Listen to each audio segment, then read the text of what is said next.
Oh, are we on? Yeah, We're live. We're live. We are live. We are. Welcome back, guys, to another episode of Six and Below. This week, we're taking a journey through the Marvel underbelly with Blade Trinity, number 3. Blade 3, people. I'm Erik. This is Darren. Third one. Welcome into Six and Below Movie Podcast. Yeah, cue the intro, bitches.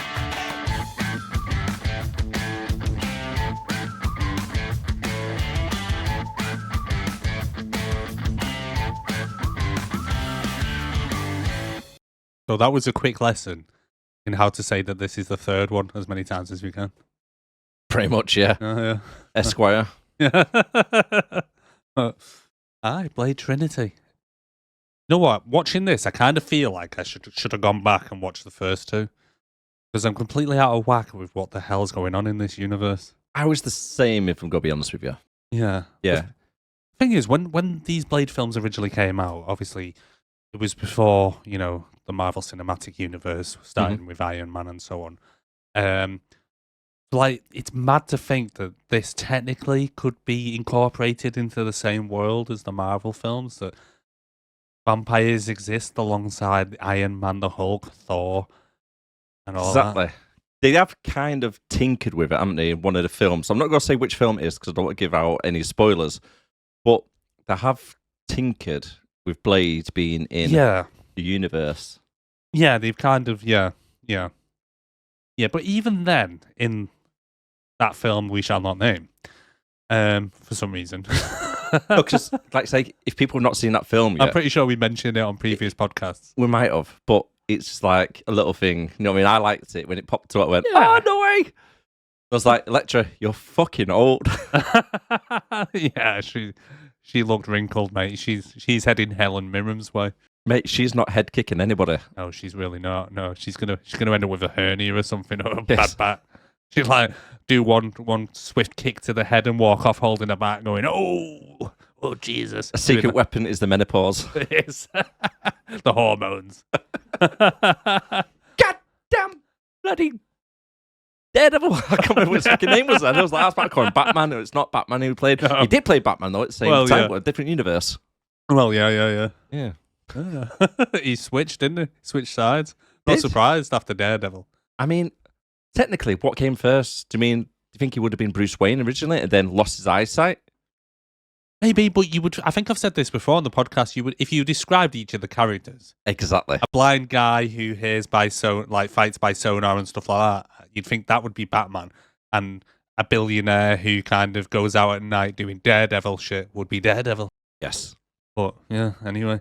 But yeah, so Blade kind of makes an appearance in a film, and I don't know. But the thing was, it was during when they were in this kind of, because they kind of copped out with the film we're talking about, where they went to that time kind of variant type of place, wasn't it? Yeah, it was like a void, wasn't it? Really? Yeah. So it's from the Loki series, isn't it? With the, is it? Yeah. So like it's when it was originally when. And they had some shit where it was kind of like the sacred timeline, and they were trying to keep one timeline rather than them splitting off. And every time there was something split off, you would go take the person who caused the split off. In the Loki series, for instance, it's Loki, right? And then they basically put them into that world to either be eaten by that thing that they're escaping from. I can't remember what it's called, or to, as some of the people do in there, thrive. Yeah, best way to describe that other world is probably going to be like Mad Max. It is very Mad Max-like, yeah, definitely. Yeah. It's Mad Max with kind of props from previous films kicking about randomly. And Fox, yeah. Yeah. I quite like that, to be fair. That was good, yeah. I'm just going to tell people what the film is because they probably guessed. If you've seen it, it's Deadpool and Wolverine. That is the one. Yeah, Blade makes an appearance in it. Yeah. Spoiler alert. I mean, he's not the Blade that you love and know. It looks like Blade who's hit an 8-ball of crack because he's lost a lot of weight. Well, yeah. It's Wesley Snipes nowadays, basically, yeah. He's lost a lot of weight. He has. Especially if you compare it to like Blade 1. Yeah. Like you say, he's he was fucking jacked. Badass, mate. Jacked up, quality. This, he does look a little bit frail in, I think. I think he looks quite old, but still jacked. he's kind of reached his peak at this point. He's probably on the downward spiral, downward trend. But the thing with Wesley Snipes is after he made these films, he pretty much kind of disappeared in a way, didn't he? Tax. I know he got like loyally fucked by the IRS because he just decided that he was above paying tax. He'd done time, didn't he? Did he do time for it? I believe so, yeah. I know he got a massive bill. Tax evasion, I believe he'd done a couple of years. I think that's why he disappeared off the scene. That would make sense. Yeah. And it probably would make sense why he now looks like he's on crack, because he was probably on crack in prison. And Allegedly. Yeah, to be honest with you, in the Blade films, I don't think he was a natural build. I think he had a little bit of help. Oh. I thought you meant padding testosterone at first, but I know what you mean. Yeah, a bit of test. Allegedly. You got to say, you don't know. You weren't there when he was injecting shit into his ass cheeks. How would you reckon he is in this? About 50. Yeah, I reckon he's about 50 and he's jacked. Yeah. I mean, look at Tyson at the moment, right? Iron Mike Tyson is on testosterone and everything. He's admitted it. Well, he'd have to be. Has he fought that lad yet? Not yet. Who is it? Jake Paul? Jake Paul. Yeah. Yeah. Paul's a beast, isn't he? To be fair, yeah. Who would your money be on? Reckon Iron Mike still got it? Is it actually going ahead, that? Because I've not heard anything in a while. Supposedly, yeah. It was meant to happen quite a while back, but then it pulled out for whatever reason. I think something happened. Probably pulled a fucking disc or something. Probably sold the disc, yeah. But Jake Paul, I think he's only 28. Yeah. Or 24. How old's Mike Tyson? He's 60s. 56. 56. I think he's 56. I Who's might be a bit older. But for his age, he's a fucking beast. And if he was in range and he hit you on a power shots, you're going down. Regardless. Definitely. But to be fair to Jake Paul, a lot of people criticise him because he's like a YouTube boxer. However, he's got the skill. You know what I mean? He's paid a lot of people to fall, obviously, or not perform as well as what they should be. But you reckon? He puts the effort in. Reckon he's paying to win? Oh, yeah. Kids these days, eh? Come on. He's fighting some of the ex-UFC people, yeah? Yeah. And they're getting paid like 110 million to throw a fight. You go do it. Mate, I'd do it, yeah. Yeah. Mate, I'd say I'd go down a slightly menace stare. Give me the stink eye and I'll just fall over and say uncle. Yeah, definitely. Jesus. Anyways, we're not here to talk about boxing and everything. We're here to talk about Blade. Do you know I've never actually watched a professional boxing match? Botching Max? Botching Max. Botched Max. Matchbox? I've not watched a Max box. Oh, for God's sake, right, okay. I've never watched a professional boxing match. No. Just amateurs? No. Well, I'd say professional. But you know when like you have the fight nights and stuff like that? I've never watched one of them. Right. Never interested me. Like your Frank Bruno and all that. Yeah, because a lot of them back in the day, because they were like in Vegas or something like that, you'd be on at like 3 a.m. and fuck that. Yeah, fuck that, mate. That's the problem with the UFC these days, to be fair. Yeah, I bet. Right, okay, let's get back onto our film that we're talking about today. But before we do start a film, we're going to be doing a clip quiz. But before we do a clip quiz, Erik is going to explain to you what Six and Below Movie Podcast is all about. Yeah, so here at Six and Below Movie Podcast, we basically discuss, we go through the movie. Any movies is rated 6 or below on IMDb or 60% or below on Rotten Tomatoes. We basically pick apart the film, tell you a little bit about it, give you our thoughts on it, and we go through scene by scene. Yeah. Is that right? Give it a little bit of a roast as well. I should, yeah, a little bit of a roast, yeah. Most of the time, even if it could be, we could be doing Shawshank Redemption and we would pick this fucker apart and tell you everything that's wrong with it or everything we think that's wrong with it. Yeah. But yeah, so that's kind of what we do. But to be honest, we're now, 44, 45 episodes in? Yeah, we are. You'd think I'd be better at explaining what we do. Yeah, that's why I let you do it. I know. You've put me on the spot. Because I can't. No. But yeah, we try and take it lighthearted anyway. Well, in that case, do you want to tell us what your clip quiz is? Okay, the clip quiz. Clip quiz. The clip quiz. The clip is starring one of the actors from above. Can you guess what film it is? If you can, let us know down below in comments. Oh, you contact us, sixandbelowpodcast@gmail.com. Yeah. Have you concluded admiring yourself? Yeah.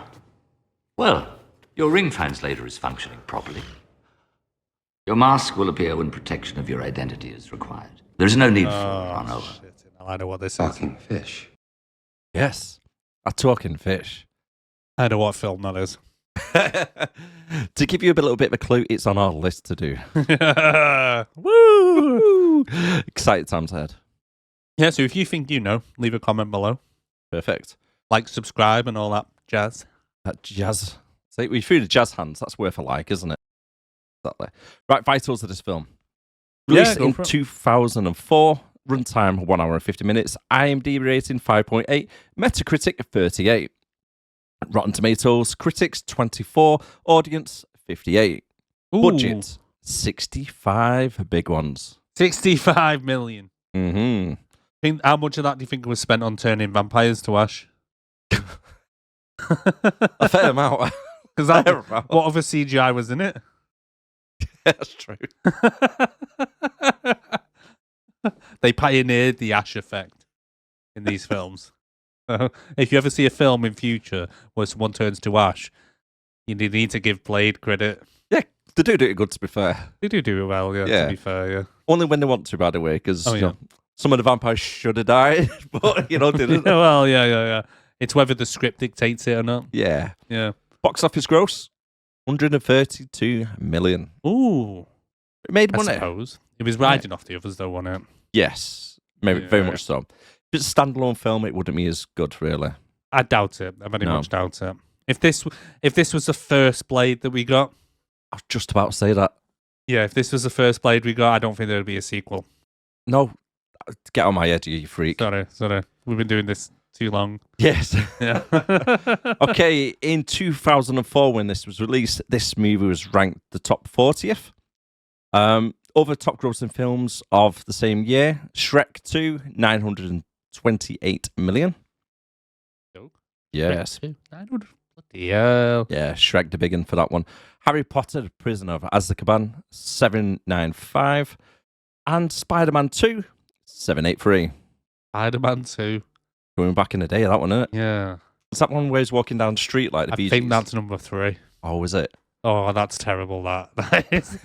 Tobey Maguire cannot pull off being a badass in the slightest, can he? No. Mate. You really can't. No. I don't care if you got spider powers. I'm shoving your head down the toilet, dude. Do you reckon when he done that scene, right, his agent was like, a little list of like roles that he can play is like, bad character, off, scratch that off. Yeah. There's no chance you're a bad guy. Never again. Never. Oh, Jesus. Oh, imagine him being a Bond villain. Oh, Jesus, with his sat there with a white cat, just like, okay, Mr. Bond. He'd just be like, fuck off. Shut up, mate. Get away from me. Yeah. In the prison, they'd be like, really? You're holding me hostage? Look at you. Like, go do your schoolwork. Yeah. Fuck off, you little... Like, I'm 48. It's like, no chance, you're in school. Get away. You'd put him over your knee and slap his ass and send him home to his mum. Yeah.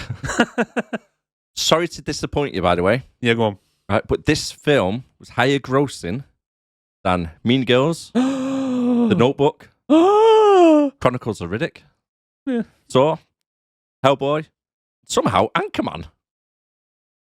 Yeah. Controversially, I'm not really a fan of Anchorman. Oh, but it's better in this. Yeah. Again, if you're not one of the fans of it, then yeah. I've never seen the second one. It's good. It was like Will Ferrell films. It's like that old school. You ever watch that old school back in the day? Yeah. Everyone at the time found it hilarious, and I just did not.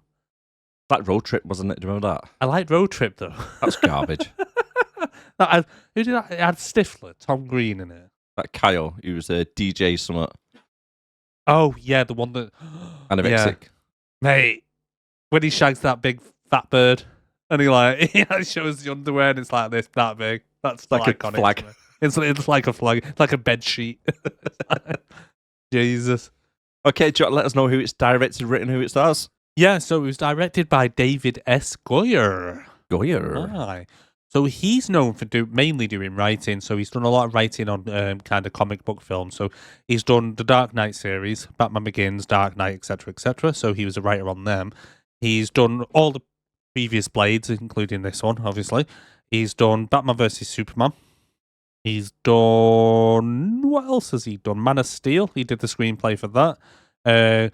Ghost Rider Spirit of Vengeance. Is that the second one? Because that's a 4.3. Not sure. Drop the ball on this one, maybe, a little bit. Don't know if it's just kind of the curse of the third. Because directing-wise, other than this one, he didn't direct any other Blade ones. So maybe it was the case that he wrote the other two, and they were good. And then they said, well, seeing as you wrote them all, you may as well direct the fucking thing. Yeah. And we ended up with this. Yeah. But other than that, directing-wise, he's done some TV series. So he was obviously director and writer on this. Then starring-wise, we have the main man himself, fresh out of prison. Or maybe he wasn't in prison. Had he been in prison by this point? Anyway, Wesley Snipes has played. Chris Christopherson as Whistler. What's her name? Chris Christopherson. Chris Christopherson. Bit of a mouthful, isn't it? Got Dominic Purcell as Drake. Now I'm like, how do I recognise him from somewhere? Prison Break, you know. That's how he knew Wesley Snipes. That must...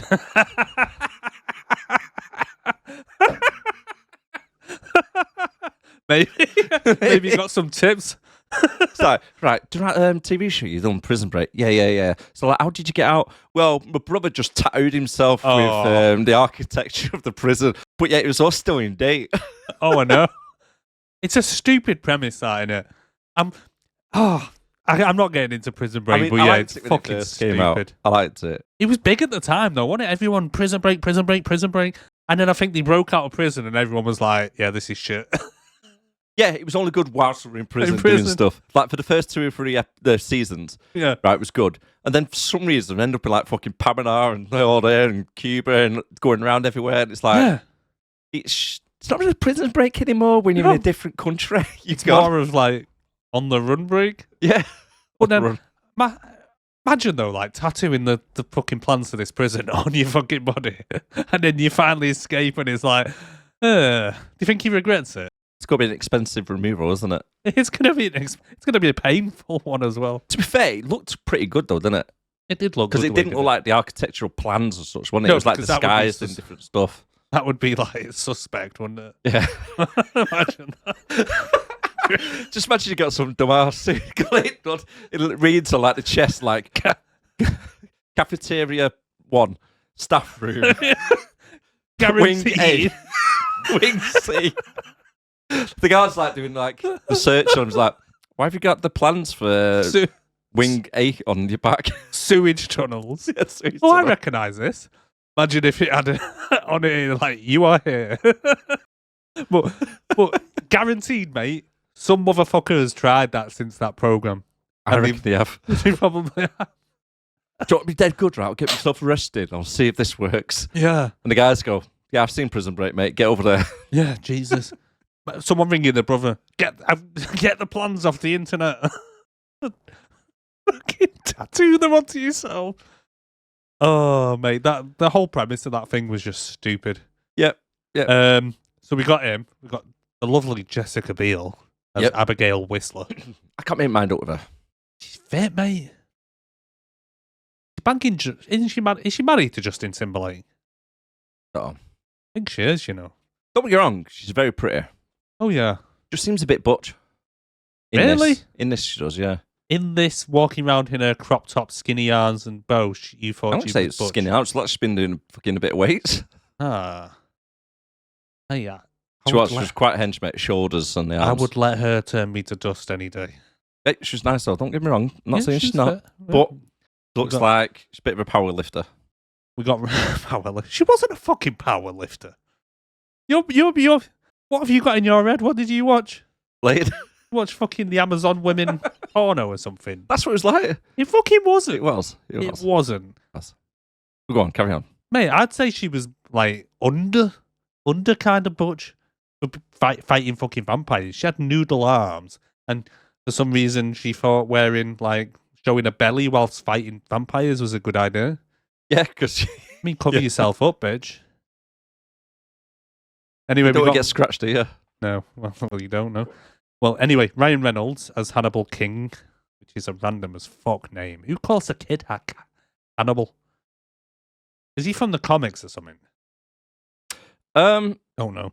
Anyway, we got Parker Posey as Dancia Talos. Parker Posey. Mate, them shoulders like powerlifters. Are you fucking mad? Yeah. I would jizz on them shoulders. Anyway. He took it there already. I'm sure there's a fucking Megan Fox joke in there somewhere.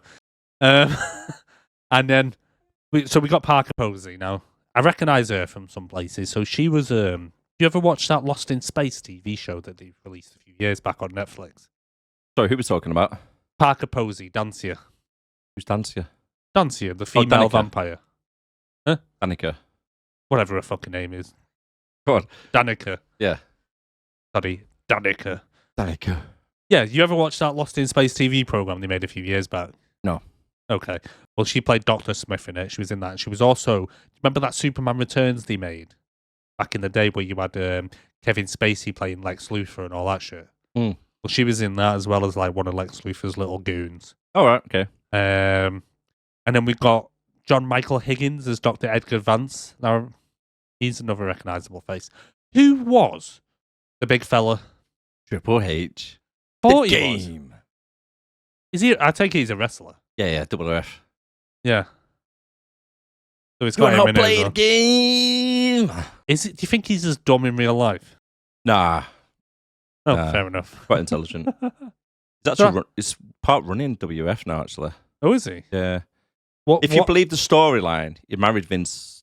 Name now, Vince. I was about to say Vince Vaughn, but it's not Vince him. McMahon. Vince McMahon, yeah. Married his daughter, Stephanie. Ah, Stephanie McMahon. Yeah, but I don't know if that's legit or is it the storyline. What do all the H's mean? Hunter Helmsley. Hunter Helmsley? What's his name? Wow. You being serious there? Yeah. His initials. Hunter Helmsley. Something like that, yeah. Huh. Okay then. So yeah, that's basically the cast list. There were some other people in it as well, but yeah, not worth a mention. Not famous enough for my liking. Got any general notes? I've got a few. No, go on. You go first. So my general notes really is like touching on the whole of the film, right? Sorry, Hunter Hearst Helmsley. Hunter Hearst Helmsley. Yeah. Random. Well, obviously it's not his real name, is it? Triple H, ladies and gentlemen. In the first two Blade films, yes, did the vampires die so easily? I mean, on this one, if Blade farted in their vicinity, they'd be dead. They would. Yeah, you're right. You're right. They were quite weak. Like, because even so, like, I get like Blade. He's probably like as strong as them, maybe. You know, with his serum and all that shit, you know. So fair enough, when he's fighting them, it's probably like maybe some of the weaker ones, he overpowers them. But when you've got the likes of Jessica Biel's character and you've got Ryan Reynolds' character, who are both human, and they're fighting them, it's like, I don't know, do you know what I mean? They killed them very easy. I would think that a vampire would be like, have super strength and all that shit. I don't think they do. Even on the other ones, they didn't really. Did they not? No. I don't think they had like strength abilities. I think there was only one or two of them what had strength and speed. It was a rare thing. Because they're weak as fuck. Because they should, like, in vampire lore, you know, they should have like super speed. They should. Some of them can turn into bats, maybe, and you know that type of thing. But these guys, it's like, you know, silver kills them, garlic kills them. What's it do anyway? Crucifix, UV light. I mean, they're barely alive. Well, they're not alive. You know what I mean? But you say, Blade could have farted. I think even Hannibal says at one point, "I've just eaten a load of garlic. If I fart, you're all going to die." Yeah, silent but deadly. You know, it just seemed really weak for vampires. Like, most of the time, they just mow through them like they're not even there.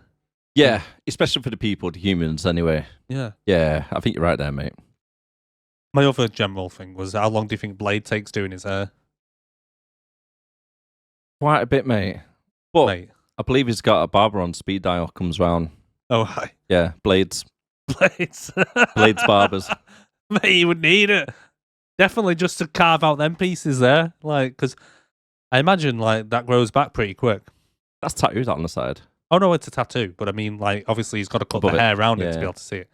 So the only notes that I've got for this Yeah. is if it wasn't for Ryan Reynolds portraying his character Hannibal King the way he did, we wouldn't have the Deadpool we all love today.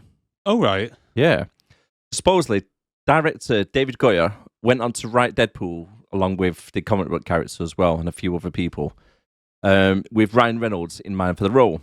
Reynolds fell in love with the character Deadpool after an unnamed producer gave him a bunch of Deadpool comics after watching Blade Trinity, after noting similarities between Hannibal and Wade Wilson.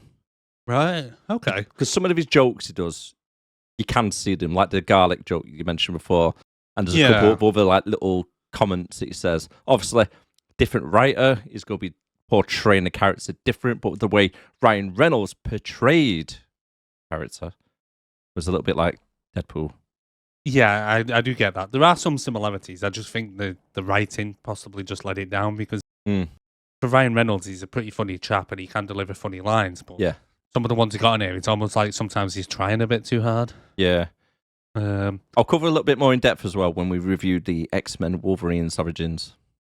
When we what now? X-Men Wolverine Origins. Jesus. Speaking of which, how are you getting on with your... Oh, the X-Men. Yeah. So you must have finished by now. It's been weeks. No. So I've watched the Future Past one where they're all young. Oh yeah. And everybody, because everybody dies, and then they're all young. Starts again from start. How they all meet each other, etc. Which film did they all die in? The third one. Did they? Yeah. They all die. Yeah. I don't remember that. Yeah. So Magneto got injected with the serum, so he lost his powers. Yeah, I remember that, yeah. Wasn't that the second one, though? Mystique lost hers. Yeah. And then Phoenix, she killed Cyclops at the start. Then she kills Professor X inside the house. Literally, it goes to shit. Yeah, so that is why... She goes on a bit of a rampage, doesn't she? Yeah. Yes, I remember that. So that's why the next film starts off, is Days of Future Past, where they're all young and how they all met. And how he got put in a wheelchair. Well, they do change the timeline a bit, though, don't they? Yeah, a little bit. Because I think in the Dark Phoenix one with Sansa Stark in it, Mystique dies in that. Who does? Mystique. Oh, does she? Yeah. I've not seen it yet. Cheers, mate. She doesn't die. Spoiler alert. Sorry, mate. Sorry. Have you never seen it? No, not yet, no. Oh, shit. Sorry, mate. My mum does that all the time. Oh, fuck. Yeah. So, we watched that one, and we watched the... I'm so sorry, because it's such a great film. You're going to really... it's a pivotal moment in the film, and I'm so sorry, mate. I've ruined it for you. You may as well not watch it now. Yeah. Well, it's on our list anyway, so we need to watch it regardless. Fucking hell. Anyways, as we're saying... Yeah, go on. Just finished watching the second Wolverine one, where he's in Japan. The one I keep mentioning. Yeah. It is dog shit. It is dog shit, mate. It's a big pile of fucking dog shit. Right, for a film about mutants, it's only fucking Wolverine and that Viper bird. Yeah. That's it. That's the one where the Japanese guy got dead rich and then decides that he wants to take Wolverine's powers to live forever, doesn't he? Yeah. Yeah. Fucking terrible. Yeah. Terrible. It's so slow. Yeah. It's boring. It is boring. It was boring. We actually watched it in 2 parts because we got bored. I was like, Johnny, I'm going to bed. I'll watch it tomorrow. I decided to try and take a note out of your book and I gave the first X-Men a watch. Mm-hmm. Yeah. It's not as bad as I remember. Yep. And because since then I've seen some other Marvel films and stuff like that, and I kind of know a bit more about the lore, it made a little bit more sense to me this time. Yeah, not that it didn't before, like. but there was some little bits that I didn't pick up on. Like I forgot that he had lost his memory, and like I didn't realize how significant Rogue was when I first watched it originally. What have you? And then I watched the second one, and I think I fell asleep during that one, and I've not bothered to watch any of the others. Quite good CGI, isn't it, with Nightcrawler? It is at the beginning, yeah, when he's darting around the president's office and shit. Yeah, I like that. Yeah, it's a good scene. Really good scene. Yeah, it was good. It was good. But yeah, any other good films you watched? No. No? Me neither. It's been a bit of a slow week. I'm really, we finally come to it, but I'm really, really, really, really not looking forward to watching our next film next week. Oh.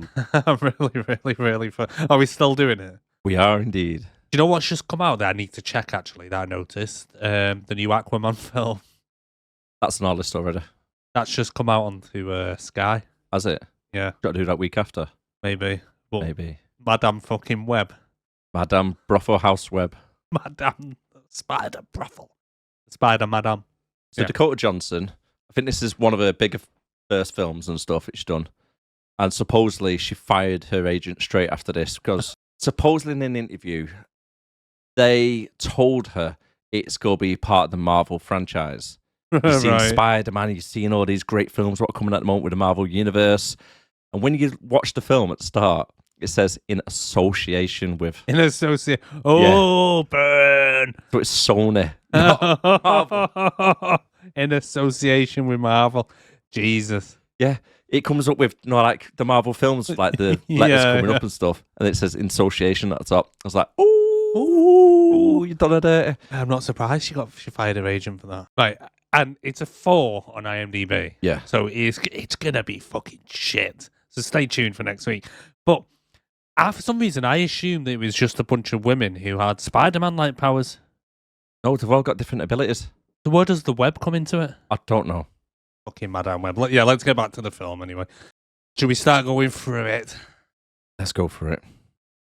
So. We took a side tangent then, didn't we? Yeah, we did. It went off on one. Proper just went off, yeah.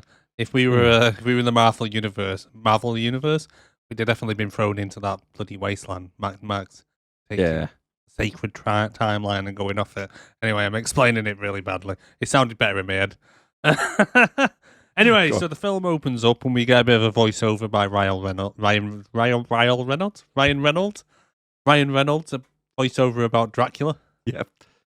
About he wears a cape, and some English guy comes along and manages to save the day with holy water and a cross. But the movie is full of shit, because the truth, it starts off with Blade, and it ended with him. The rest of us are just along for the ride. Is that what he says? Yeah.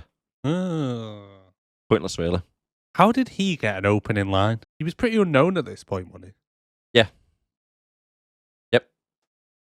Anyway, he gets the opening line, people. Anyway, so then we're in the Syrian desert, right? Yep. And we're flying in by helicopter, and we come across this big bloody temple in the middle of the desert. Yeah, like an old castle place, isn't it? Yeah. Right, okay, so it's been there for thousands of years, but no one's ever explored it, I take it. Yes, yeah, that's right, yeah. Which is a bit daft, right? Mm-hmm. And considering, like, they get off the helicopter, and they're all in, like, body armor and stuff like that, obviously protecting themselves from the sun. They look like Spec Ops mercenaries, didn't they? Yeah. So one of them turns around, gives a middle finger to the sun. And my first thought was, why didn't you just go at night? Yeah, would make sense. Yeah. Because let's be honest with you, to go inside a black cave. Well, yeah. It was like dark when they went inside it. Yeah. And then they can take off all the shit, don't they? But why not just plan to go in the middle of the night? Like, I mean, did the helicopter rental service not have night flights or something? Or possibly. Yeah.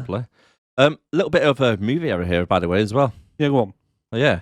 So one of the guys was carrying an M60 LMG.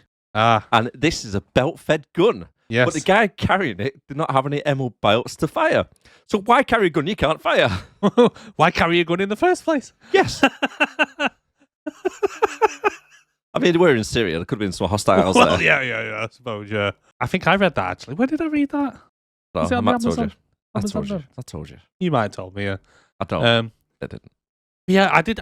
I was wondering as well why the vampires carry guns, but then again, as you see through the rest of the film, they're weak as fuck anyway. I mean, if a dust storm hit them or the wind picked up, at least one of them is being turned to ash. Yep. Just from the wind. Yeah.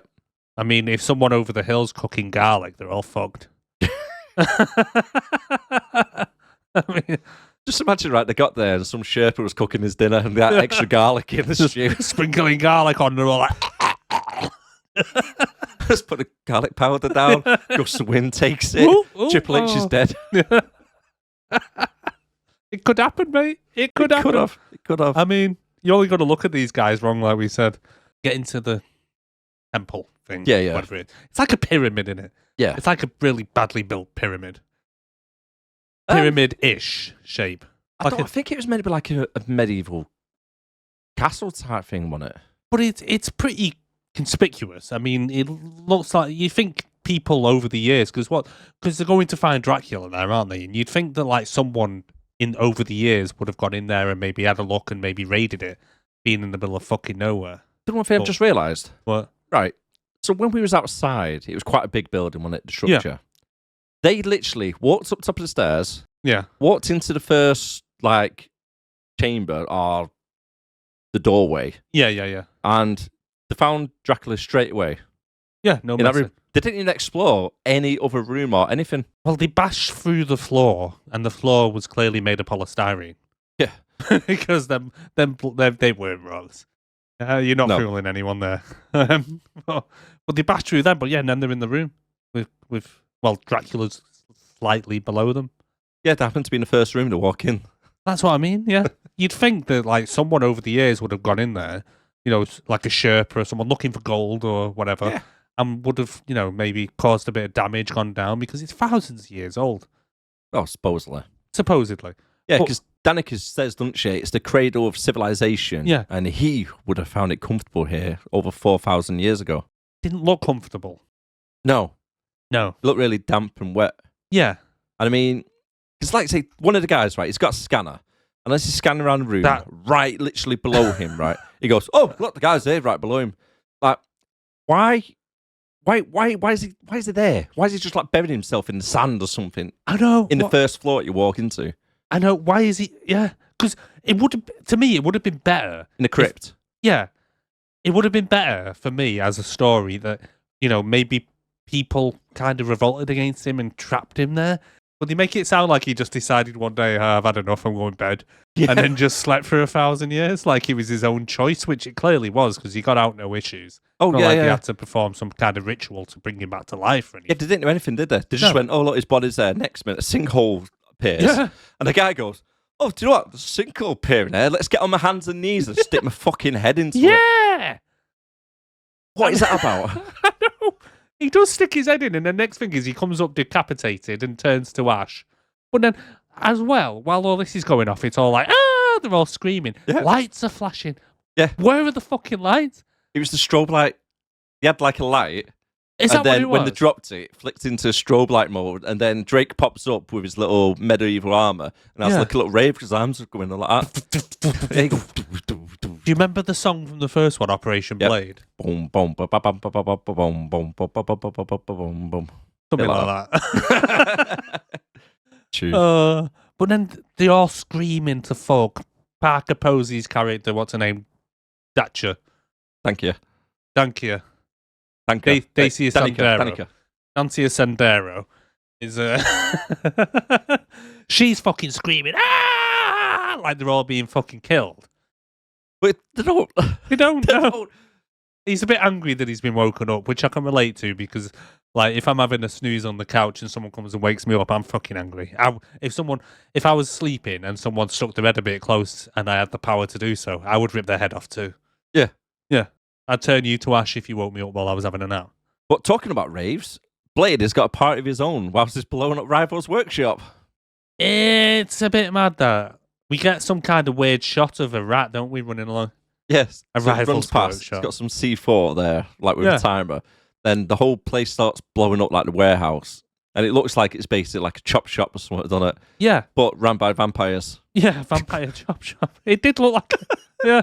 I was wondering what they were doing there because it looked like they were like factory workers or something. And it's like, what exactly are they making here? Like, what, you want to be a vampire? Yeah. It's dead good, you know. You can do all these. You have the special abilities. You're dead fast. You can do that. You can't go in the light, though. But, however, you need to work the night shift. Yeah. On the production line for Toyota. Some of them get a shitty end of the stick because some of them are guards as well. Yeah. Imagine, like, working your way up to be, like, you're a vampire familiar for, like, 10 years and you finally bite you and, like, right, what do I get to do now? Do I get to, like, you know, go out and get some food? You know, do I get to enjoy this immortality? Here's your uniform. You work in security. 12-hour days. Oh, nights. Yeah, 12-hour nights. Yeah. Mate. Well, some of the other ones, though, mate, if they don't make security guard, because that's like the high-up type of job, isn't it, right? Oh, yeah.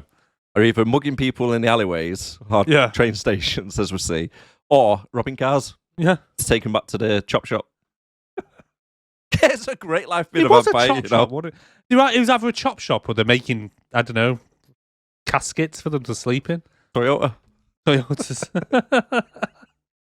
Oh, That's the new Prius. I love that guy when he gets Toyota Net Zero. The vampires behind the electric car revolution, people. You seen it here first.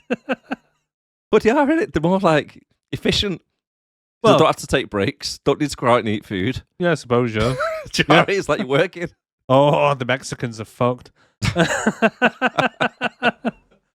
But the gardens are safe. As long as you keep the windows, as long as you keep the curtains closed, you can work all day and all night, mate. That's it. What I was going to say, when the place blows up though, and that guy flies out on fire, that was quite funny. Like you say, the whole thing was odd, but yeah, it was cool at the same time. Yeah, because here comes Blade. Oh yeah, straight away something blows up. Like, oh shit, Blade's there. Yeah. Well, it might be somebody else, or it could have been that malfunctioning machine over the corner. Well, yeah. Like, fucking hell, Dave's gone blew the toilets up again.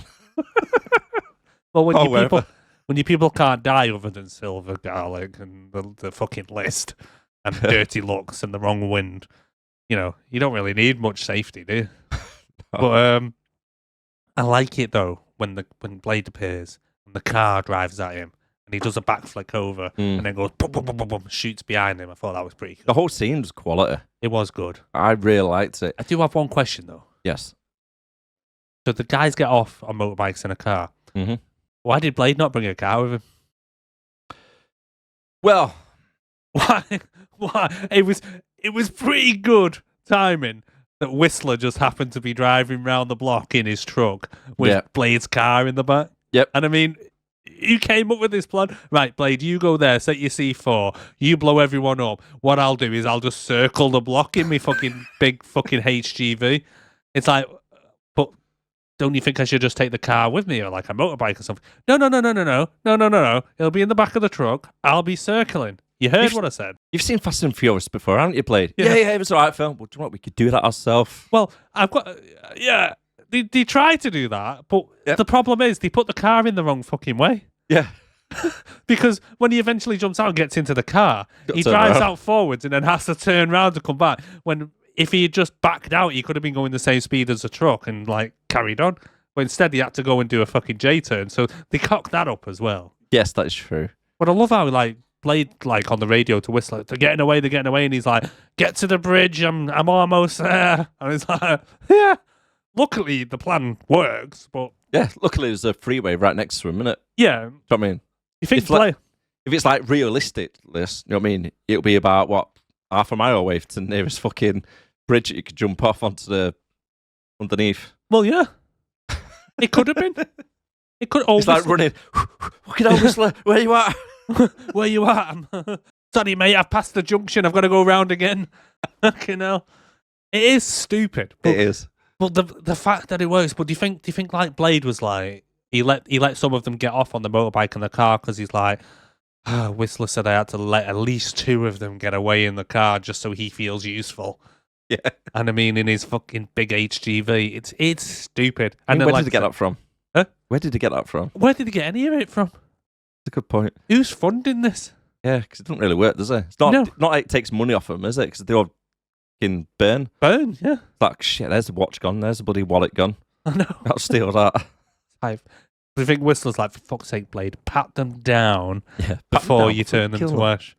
One quick one as well before we do move on past it. I really like the scene was when they were fighting. He had that knife from Scorpion from Mortal Kombat. Ah. Which bit? He had that little knife on a chain. Oh, did he? Yeah, it looked like Scorpion knife from Mortal Kombat. Get over here. Yeah, that type of thing. Oh, no way. Yeah, he was wicking around like killing them all at the start. Oh, that was really good. cool. Oh, I don't recall that, but yeah, I know what you mean. You watched it 3 times, didn't you? I know. Twice. Anyway, as he gets a car, he runs over the first guy. Second guy gets put through the back window screen for tailgating. Yeah. Blade uses headlights that are ultraviolet to kill the driver of one of the other cars. That was quite good. Yep. The one thing I couldn't figure out as well, sorry, do you know when the guys on the motorbikes, he takes them out first, right? So he takes one of them out, and then the other guy jumps into his car or whatever, and he does all that shit and kills him. But then the other guy kind of then appears from the front of the car onto the bonnet, And first of all, how did he get there? Because I don't really recall seeing him get there. Well, off camera, Yeah. right? He was holding onto the grill with the rest of his body getting dragged underneath the car, and he was like pulling himself up. But it was almost like he just waited until his mate, right, oh, he's fucking failed. I'm going to have to get into action now, right? Climbing up the fucking car. Because he was hoping not to get involved. He was like, right, okay, if I just hold there, he'll kill Blade because he's next to him. All he has to do is swipe at him or something. Yeah. But no, he got killed then. He has to get in action then. Yeah. He So he didn't last very long, did he? I got tagged in. Well, he must have just been hanging off the front of the car for fucking ages. And Some distance. But no, I do like when he flashes the UV lights and one of the driver kind of turns to dust. Yeah. Which kind of worked a little bit too easy, if you ask me. Yeah, very much so. Yeah. Yeah. The thing with these type of films is like, because he's got so many different ways to kill them all, they kind of make it more hard work for themselves trying to go along killing them. Yeah. Instead of basically just sitting outside the warehouse, right? Blow it up, have the car parked up or 2 cars parked up with UV lights, get some big strobe lights. As soon as they run out, boom, dead. Exactly, yeah. So you don't have to chase them down the road. You don't have to do fighting. You don't have to do shooting. All you need, mate, is a decent torch. Yeah. With a UV bulb in it. Yeah. Black light. They do that on Blade 1, don't they, with the big fat one? Yeah. Yeah, oh yeah, they torture him, don't they? I remember that now, yeah? Why didn't they just do that? Exactly. But even in that, like when they're doing it to him, as soon as the light touched him, he didn't just turn to dust like they do on this. Yeah, it was burning, wasn't it? Yeah, it was more like it would burn him and burn him and burn him. But on this, he flashes his lights quickly and he goes poof, dust. It was literally like as if you're letting somebody out of junction. Yeah, it was. Yeah, just flashing him to let him go, and it was poof, driver just dust. Yeah, it's like, oh, chances are he's a vampire. But that's what I mean. They die just so easy. Yeah, you're right there, actually, mate. Bloody daft. So, do you have a little bit of a crash? Yeah. Blade gets out, sticks a stake, like a silver stake, into a shotgun. Yeah. I don't think that would fire it the way he did it. Shoots one of the guys, he's about to run off in the back, with a silver stake, turns over, he goes, why have you not melted? He's like, oh, I'm a human. You didn't think about that one, did you? Starts laughing. What happens to me in the background? And this plan worked out remarkably well considering the details of it. Like the fact that he crashed, because he didn't crash the car himself. Blade crashed into him. Yep. And the car flipped and the guy crawled out. And for her to just happen to be in that exact place with her camera. Yep. On top of a building about half a mile away. Yeah. I mean, zoom lens much, but the fact that it all accumulates into their plan to make Blade on video kill a human. I mean, not to mention the whole plan of Blade going to that Pacific warehouse on that night at that time to blow it up. And then how did she know in advance that was going to happen to start? Yeah, and then to have Whistler then bring his car to him in the HGV and have their stupid fucking plan running alongside the vampire's stupid fucking plan. I mean, what is it? One stupid plan plus another stupid plan equals a good plan? Yeah, sounds like it. Do you think that's what it is? Yeah, real good timing. Yeah. It must be because, for all this to happen in exactly the right place at the right time, I mean, it's lucky. It's lucky. Yeah. It's lucky. It's lucky and stupid. Yes. When you whittle it down to the finer parts, it just don't make no sense. Don't make no sense, It just mate. don't make no sense, mate. No sense. No sense. But talking about Whistler, back at the HQ, Whistler is moaning about the Blade isn't as sharp as what he used to and gives him a new device to take his serum. Yeah, Whistler's like, we need to go out more. We need to meet friends. I'm sick of you just staying in every night watching telly with you. We need friends, Blade. I've joined Richard and Judy's book club. Yeah. You're not coming over with me. And then he's not. You gotta read the books, Blade. I can't just tell you what happens at the end. You gotta make an effort. You can't just watch the films. Fucking hell. But then Whistler gives Blade his first vape, doesn't he? Yeah. So Blade starts vaping. Fucking right. What is the law to do with this? Because I can't remember. I know he can't. I know he needs blood, but he doesn't have blood. He has some kind of serum, doesn't he? Yeah. This is taking an injection in the first one. I think so, yeah. But in this one, he's just vaping. Yeah. Just like,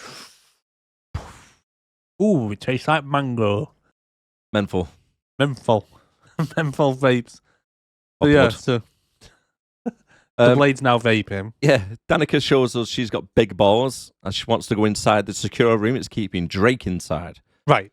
Quick question about this. Yes. Okay, right. So You might say the same thing I'm about to say. what's that? Go on, you say first. Go on. Okay, my thing is, if you're holding somebody or something that is really dangerous, right? You're holding them captive. Yeah. Why are you keeping them in a dark room with no lights? Yeah. Because you're going to walk into that room, you go, I want to know where that guy is exactly. Yeah, because we were using kind of, I never picked up on that, because we were using on the screen, it was kind of like a heat image, like Predator, wasn't it? Yeah. Yeah. What's the point? Because he's a daywalker anyway, isn't he? Drake? Yeah. But it's not by lights. Mm. They don't get affected by lights. No. And they can't see in the dark. No. Why don't they just have the fucking place lit up? It's a bit stupid that they can't see in the dark, considering they're supposed to be out in the night, if you know. You know, I get you, she's walking in there blind, but she has got balls on her. I won't go in there. Big balls. No, my thing was going to be their security system. All right, go on. Where instead of like a fingerprint or a retina scan or something like that, they just use tattoos. And it's like anyone could just draw on with a fucking biro. I mean, if it was 2024, it'd be a QR code on it. Yeah, it would be. It's like the vampire. It is the vampire's version. At least the QR code would be more secure. This was literally just like a squiggle. It's like a little swirl, like a little. Yeah, and she just goes underneath and it lets her in. Yeah, that's Now, the point. Well, I'm getting a bit ahead of myself, but later on, we learned that someone, we'll discuss it at the time, has one of these tattoos on his belly. Yes. So how the fuck did he get it in places? Did he have to slide his whole fucking torso in there? That's a good point. To get through a door. Yeah. He can't enter no vampire places. What a stupid place to fucking put it. They're like, mate. No, I know you're getting your tattoo now, but you don't want it there, mate. No, it's cool. No. Trust me, you don't want it there. Do you reckon one of them got it on the arse cheek? Mate. Yeah, I'll just get it out. Yeah, just ask the moon. Imagine getting it on your dick and just flopping it out into the scanner every time. Everyone's looking at, what are you doing? It's all right, it's just where my tattoo is to get in, my QR code. Just need to get my QR code. Scan my QR code on my ball sack. Oh, shit. I just need to stretch it out a bit. But no, it is stupid because you could literally draw them things on with a biro and then you're into their little layer thing, aren't you? Yeah, their top secret place. Their top secret place, which happens to be a big ass fucking skyscraper in the middle of the city. Yeah. I mean... About just shouting at vampire rollers on the side. Yeah. Vampire HQ flashing lights. As she walks in, Drake is mid-lunch break, sucking on the neck of some prostitutes. Yeah. Danica tells him she needed him waking from his slumber because they can't kill just one guy. Yeah. Their whole organization with 500 or 600 vampires can't kill one. No. Well, they can't. They're all inept. If Blade keeps farting garlic, they've got no chance. How does Drake speak English? Yes, that is another good question. Yeah. He's been asleep for like thousands of years and all of a sudden he's fluent American accent. 4,000. 4,000 years? Before English was invented. Yeah. But he speaks it perfectly. He's like, you woke me up. Why did you wake me up? We need you to kill this guy called Blade. Done. He didn't ask any questions, really, did he? No. Is it me or when he's in like his other format as well, does he literally look like a Batman from hell or something? Yeah, he does actually. You can kind of see where they get the Bat mythology from. But he does look a bit like, I'm Batman from hell. But they want his blood, don't they? Yeah. Whistler is out buying drugs from a local Mexican gang. Yes. Whilst the FBI are following him. Mate, I feel sorry for the FBI. That must be the slowest fucking tail in the world. The guy's got a fucking cage on his leg, and they're following him, and they're like, oh, do I really have to be on this detail? The guy walks at like a snail's pace as he's walking down, just limping down the alley. And he's like, is he down the alley yet? No, not yet. He's not reached the end. But it's been 3 hours. I know. We're still on him. To cross the road. Yeah. That's a good point, man. That is a good point. He's got a very slow walk. Yeah. It took him days to get back to the HQ. But on TV, the chief of police and the doctor are on discussing Blade. Yep. How did he know Blade's name? Don't know. It's like, how did he know he's called Blade and all this? And how did he know so much about him? We kind of know later on, but we'll discuss that later. Yeah. And then Whistler's moaning again that he can't do it alone any longer. Yeah. Mate, dropping a hint. He is like a fucking bored housewife, isn't he? He very much is, mate. Yeah, constantly all through this, he's just like, my leg's hurting and I don't want to stay in again. You used to take me dancing, Blade. We used to do things. Are you ashamed of me, Blade? Because I can't walk as fast. He's like, oh God, Whistler, every time we go out, it's the same thing, isn't it? I'm halfway down the grocery aisle, you're still walking past the bloody door opening. You think Blade's just like, I'm just glad I'm immortal because it takes fucking years off my life watching you fucking walk.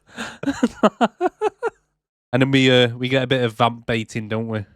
Yeah. So Abigail is her name, or I'm just going to call her Jessica Biel.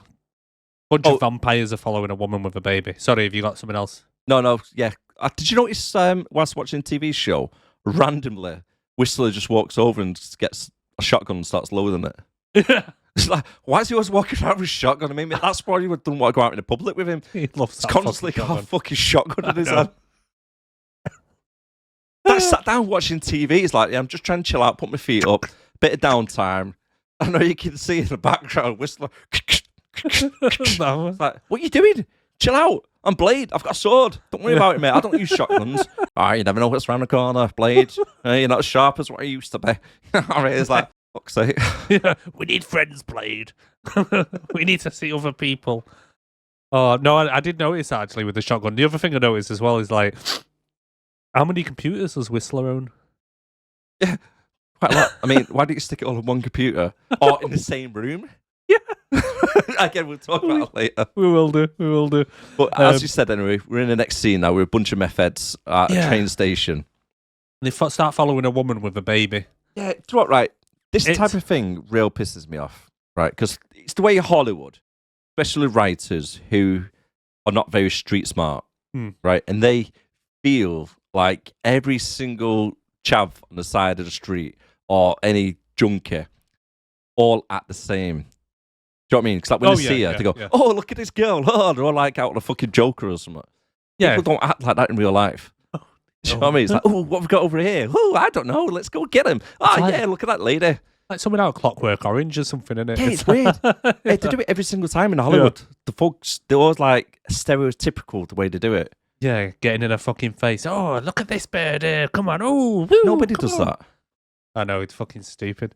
But she walks past with a trench coat on, pretending to have a baby.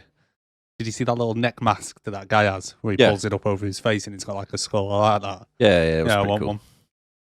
Fun. So she's waiting for the train.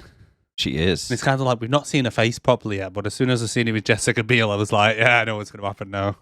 She kind of reminded me from the bird from Home Alone 2. Oh, the crazy pigeon lady. Yeah.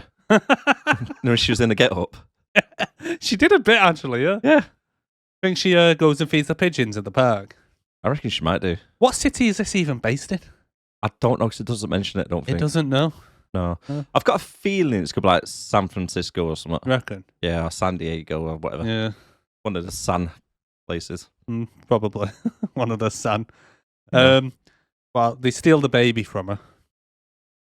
Start throwing it about like a football. Yeah, I mean, as soon as you actually grab the baby from her chest, you go realise, yeah, this is plastic and hard. So straight away you go, no, something's wrong. I know. Not pass it to like 4 different people before it gets pissed on, like garlic powder. Pissed on. But it doesn't kill it, actually, does it? No. The garlic just irritates them a bit. I mean, it's got to be ingested, or? I don't know. I think is it like their version of pepper spray or something? I don't know, because in, obviously, fantastic, factual, correct film where it comes to vampire lore, Hotel Transylvania 3... Is that the one where they're on a cruise? They're on a cruise. Yeah. And that bird fills vampires, or Dracula's food full of garlic, and he eats it, and he gets IBS from it. Right, so maybe it's just an irritant. Maybe maybe it's like just like pepper spray or just like I don't know, like as if you ate like a really hot chili pepper. I think that's what it came across as, wasn't it? It kind of was, yeah. Because it doesn't really hurt them; it just pisses them off. Yeah. The thing is, all right. So is she sanctioned to do this by her Nightcrawler team or whatever they fucking call themselves? What? Not Nightstalkers, is it? Because she just seems like she's just like had a night off and just thought, fuck it, I'm just gonna go baiting. Possibly. She's on her own, isn't she? But, yeah, possibly. So the baby's got "fuck you" written on it. Yeah, so her name's actually Abigail, isn't it? Abigail Whistler. Yeah. Who's she related to? I wonder. The Hummer. I wonder who. Okay. But I like the shoe knife. Yeah. What's with that lightsaber bow? I thought that was cool. I thought that was ridiculous. I thought it was pretty cool, actually. It's like at first I thought it was a bow, but it looks like it's in like a bow shape, but then it's got like a laser beam running between it, which is supposed to be like a concentrated UV beam. But it just looked like a really poor attempt at a lightsaber. Okay. Yeah, I've just realised something then as well. Because, go on.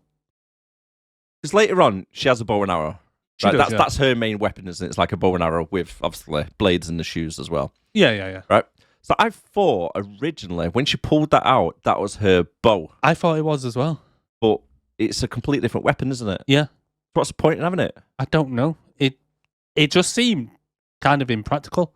Yeah, it really did. Because I know it folds up all fancy and whatnot, which the CGI on that was a bit shit. Like when you see it properly later on, when she shows it, and it folds into itself, it's like. There's got to be some weight to that as well. Imagine if you held it the wrong way, because that's probably going to do some damage to humans as well, let alone vampires. It's like a laser beam. Yes, it's like where the bowstring would be on a bow. It's like an energy source, isn't it? Like either electrical or I don't know what it is.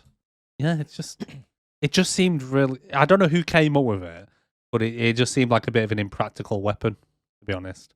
Yeah. And when she escaped, so after killing all the vampires, in like a little bit of a fight, a train comes past her, and she meant to have like grabbed the train and something jumped onto it, which snapped her arm out of place. Maybe. Well, according to you, she's got them big ass shoulders anyway. Shoulders. So maybe she can take it. Oh yeah, I think that's what happened. But yeah, she just disappears from Grabbed onto the side of the train. It's quite handy though that the vampires do turn themselves to dust. It's quite handy, especially for like hiding bodies and stuff in it. That there's no bodies to hide. It's convenient. It is convenient. Very convenient. Very handy. Then we get a quick trip to the police station. After having a fallout from before with Blade, Whistler is now playing with his wedding ring. Yeah. So we know he's going to die in a second. Oh, we know, yeah. No, the way it focuses on that one character and going, I'm just looking at that wedding ring. Yeah. Just let you know, he used to be married. He's got family out there, in case you didn't know already. In case, yeah. Blade's meditating by the water. Bad thing is he's just sat there chilling, just like meditating. He's doing a Drake and just decided to go and have a lie down for a bit. Yep. And just the thing that messed me off, right, is so like Whistler kind of like, I think he hears something and he goes to the bridge and Blade's just stood there. Yeah, he's there already.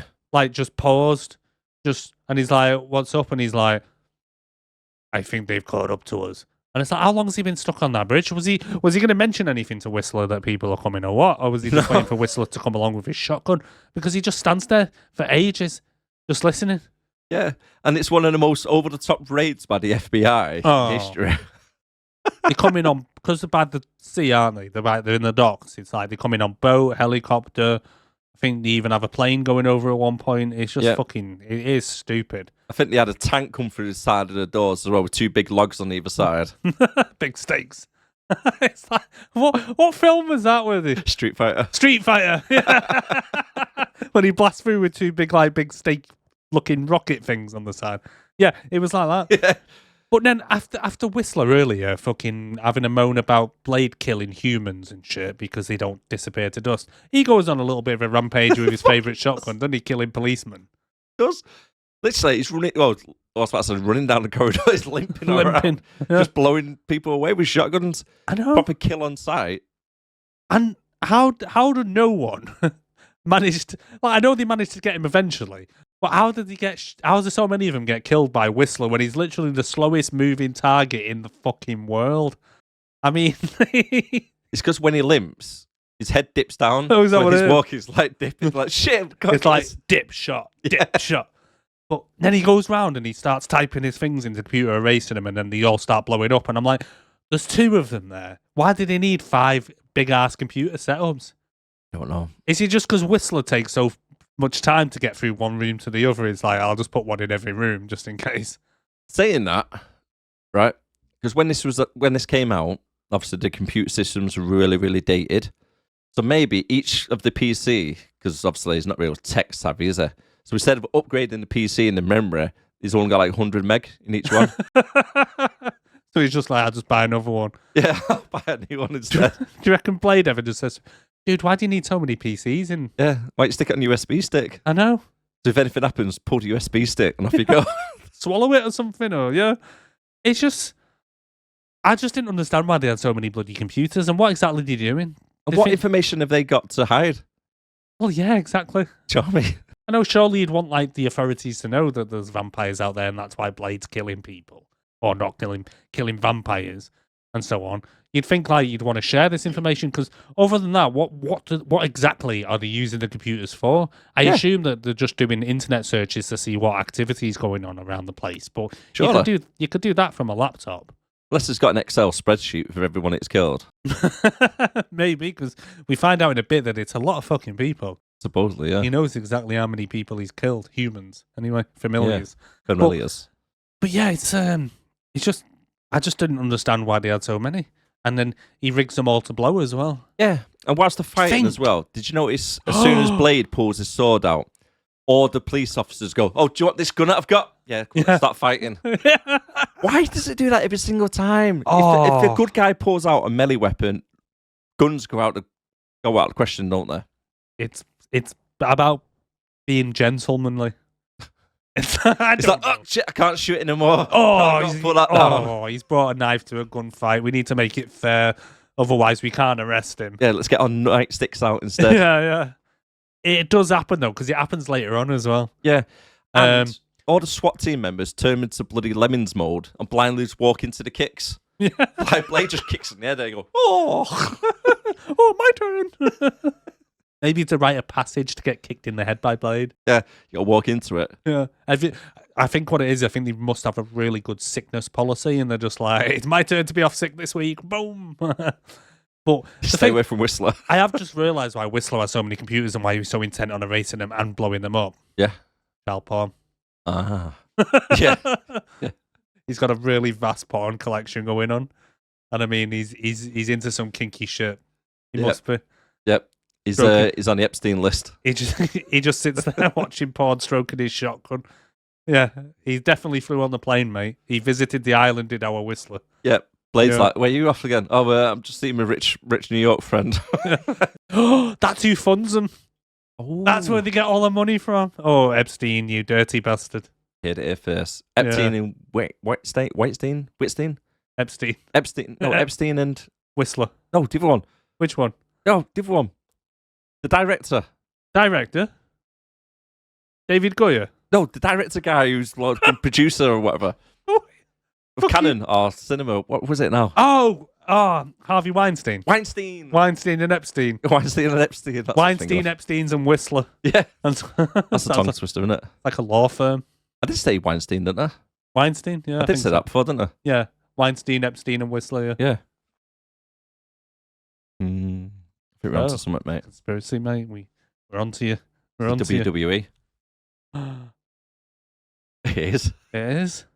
Wow. Hit the air first, guys. Yeah, we're deciphering the codes. Where's my tinfoil hat? Jesus Christ. But yeah, no, it's making sense now why he was so adamant on blowing everything up. Where'd he get the money from? It's got to be. Jesus. We'll put it all together. We have. Mm. There you go. Like Darren says, you heard it here first. Allegedly. So then, Whistler decides to blow himself up while shouting, "Run, Blade, run!" Oh, yeah, like Blade can hear him on the other side of the warehouse fighting. Yeah. Run, Blade, run. Run, Blade, run! But you heard it. He did hear it. He started running off. No, the FBI guys who were fighting Blade's like, wait a minute, why is he running off? Let's run off too. Yeah. So he was fucking running as well. But then Blade just gives himself up for no reason. Yeah, straight away. Yeah, he's just like, oh, Is he Whistler's dead, bulletproof? I'll have to sit down now. Blade? Yeah. I think so. He died from bullets.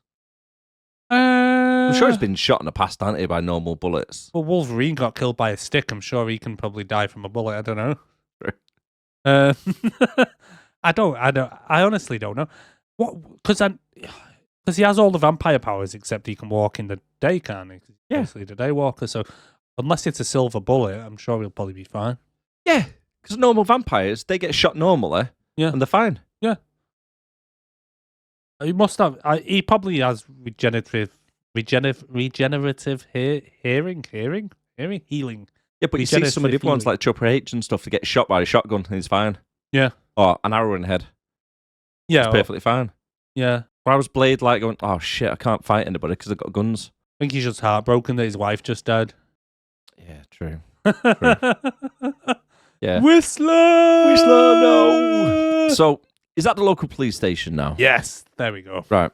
With the FBI officers, Ray Wilson. Oh, wait, Ray and Wilson. Ray Wilson's a natural character, isn't it? Ray Wilson. Is that an actor? Might be. Isn't it that Cockney guy? Yeah. Ray Winston. Winston, that's what I'm thinking of. Yeah. So, with FBI officers, Ray and Wilson are interrogating Blade. The FBI are taking a piss out of Blade for the vampire belief and can't they see his teeth? His turkey teeth. Yeah, he doesn't have normal dentures, does he? So Dr. Vance from TV turns up and manages to get a private one-on-one time with Blade. Yeah. Just walks in. Oh, right, yeah, this guy's a psychiatric help. I just need to take him with me immediately. No, it's an FBI investigation. I don't think that's going to happen. No, he just walks straight in the room, don't he? Like he owns the place. Yeah. But I love as well when he says, how many people have you killed? And he goes, 1,182. Is that when it was? Familiars. Yeah. And I was like, Jesus Christ. Like the Rain Man of dead bodies over there.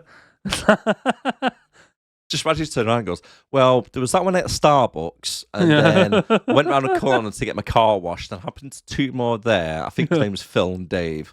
And then that guy Whistler cheated on me with. Yeah, it went quiet for a little bit. And then Whistler came hobbling over, so we had to kill a couple more people. And then after that, there was somebody else. Yeah.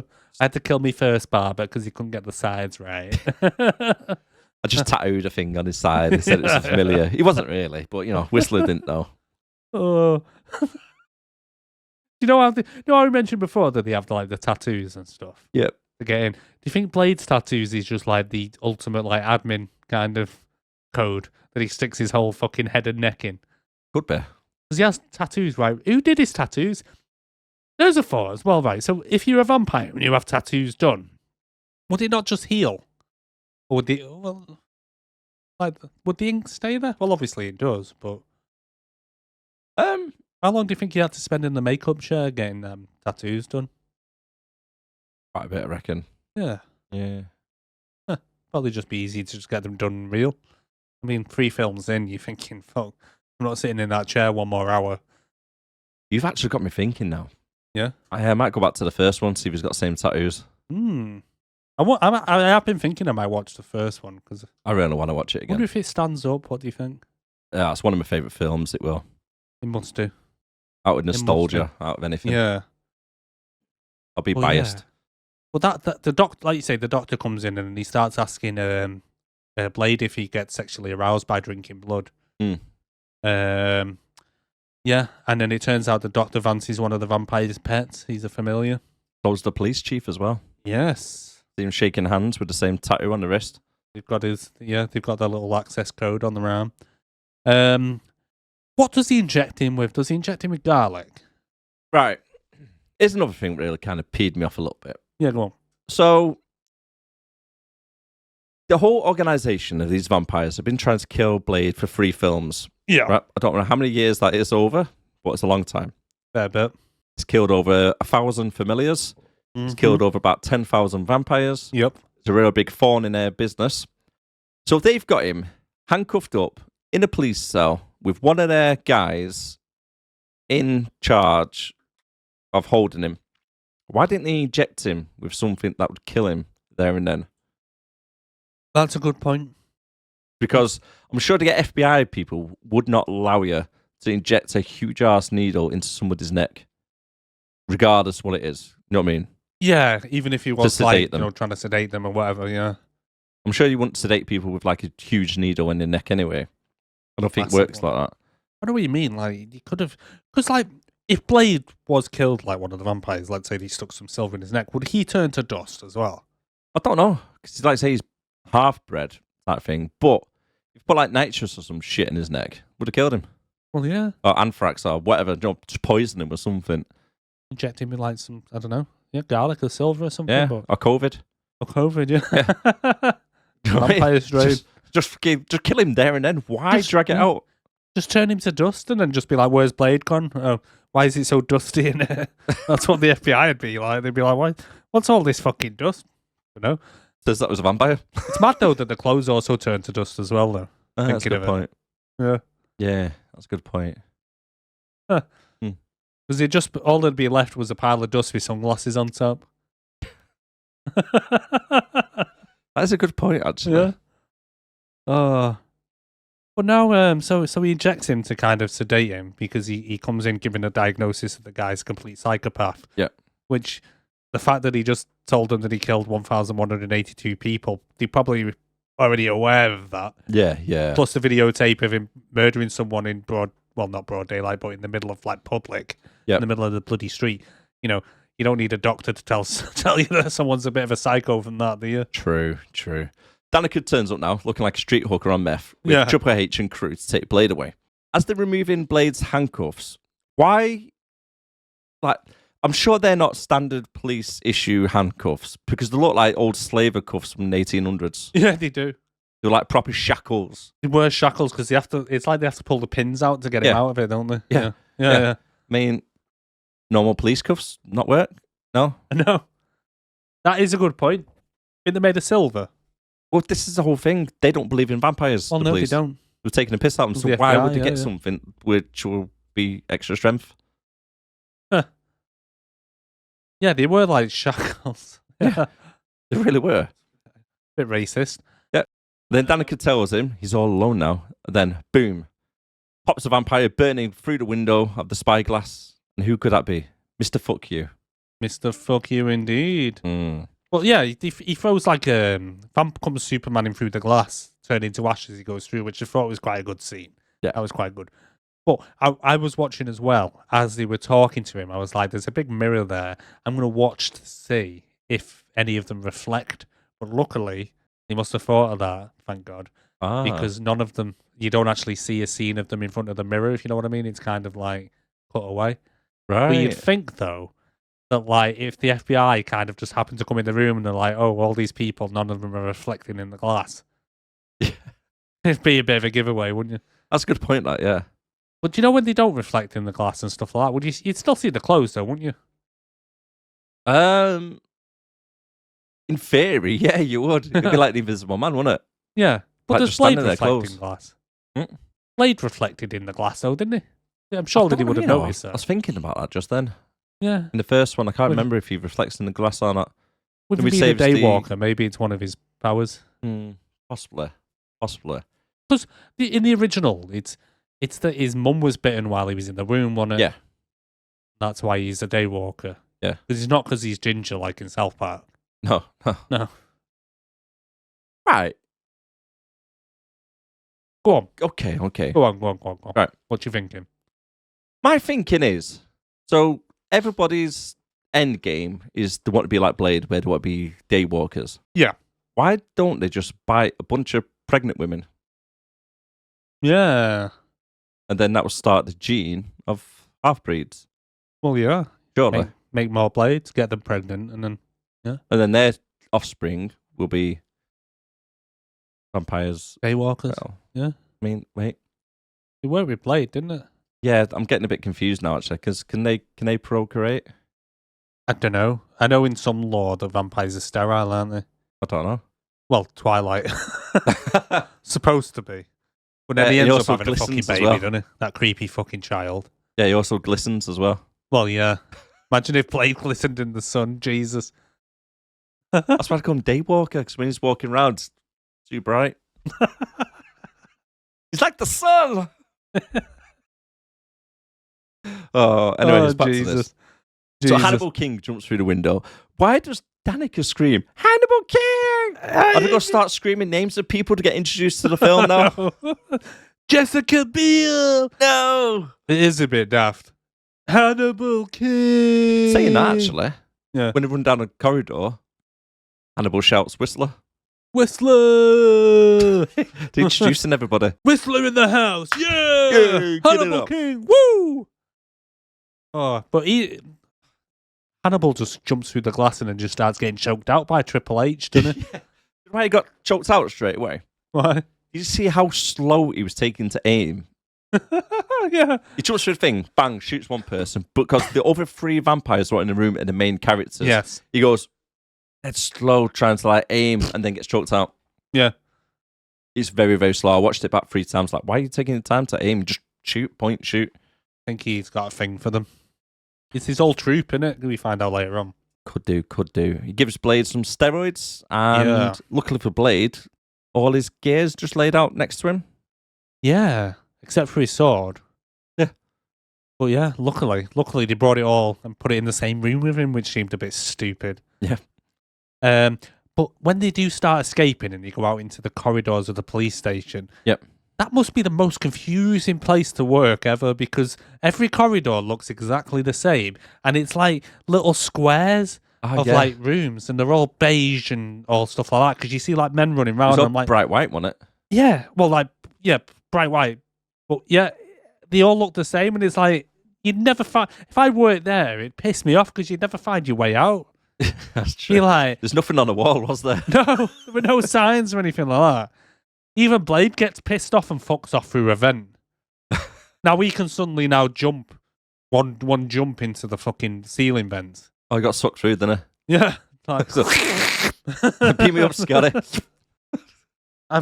This pisses me off when he goes, I can't shoot round corners, and she goes, I can. Yeah. Can you, really? Oh, just before I do that, though, I've got to unzip my sleeves. Yeah. Why? Unzip my sleeves, get me bow out, assemble it, get all my arrows in a row. I'm ready now. Oh, that was stuff. Them two are stupid.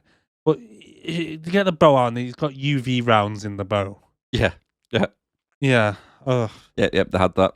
But then when they run out to the front of the police station, they finally get out to the front. They kill a load of police on the way out. They finally run out, and all of a sudden, a load of police cars start arriving out front. What did they do? Get out because they were in the police station, bearing in mind. Yeah. So what did the police officers do? Go, oh shit, stuff's kicking off up there now on the 4th floor. Let's get into the car park, get our cars, and just wait for them to come to the front. So they all decide, like you say, to go and get the cars, but then they all pull up, and then they kindly get out of the cars, all these police, there's probably about 10 police cars pull up, and then they do nothing. They don't do anything, do they? They don't do nothing, to the point where they come out to the front, Jessica Biel and Ryan Reynolds, I can't remember the character's name, Whistler and Hannibal, Abigail and Hannibal. I stood there just having a general chat. Blade then jumps out of like the 7th floor window and just lands. And first of all, none of the police bats an eyelid. I'm sure the FBI finally, think, oh, well, maybe he's onto something here. Maybe vampires are real, because he just jumps out. And then the getaway driver just drives past all the police cars, pulls up, gets out of the car. Yeah, right, guys, you want a lift? Like, I'm here. Oh, well, who are all these police? They wait for them to then get into the car before the police go, maybe we should start shooting at them. And then they start fucking shooting as they drive away. But all that happens while the police are supposedly in front of them trying to stop them. Yep. What? Yeah, you got a very good point. Yeah. And as they're driving off, Triple H appears from out of nowhere, starts running at the car like some little kid, like, ah! He gets shot in the eye by Abigail. He fucking was. What's that noise he was making? It's like he was trying to channel his inner Arnie, wasn't it? Oh. And then you all go back to the Nightstalkers. But why is it, right, that anyone else gets shot from an arrow from her bow, gets UV blasted or whatever? She's a bit like, is it Nighthawk, isn't it, from the Avengers? No, the useless one who doesn't do anything with a bow and arrow. Oh, yeah, Hawkeye. Hawkeye, sorry. Yeah. So it's like Hawkeye. He has different selections. So she was using the UV one, the explosive one. They got a grappling hook one, the way if she jumps off a building to swing around somewhere. But on this one, she only had the standard one. Yeah, maybe it was the only one she had left because she tends to only bring about 4 with her. Yeah, it's quite inconvenient, really, isn't it, using a bow and arrow. It really is. I mean, you need a lot of space to be able to draw the arrow in the first place. Yeah. The bow itself's a fucking massive. And then you've got to carry a quiver of fucking bows with you, like some kind of Robin Hood knockoff. Mm. I mean, there's a reason they invented guns and stopped using bows and arrow. Yes, I'm sure there is a good reason for that. Oh, but yeah, he gets an arrow in his eye, and then they're driving off, and they're like, Blade's like, so who the fuck are you people?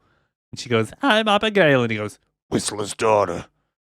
Like, well, you knew he had a daughter? Because, like, all the way through this, the whole premise of Whistler is that his family were killed, and that's how he became a vampire hunter. Yeah.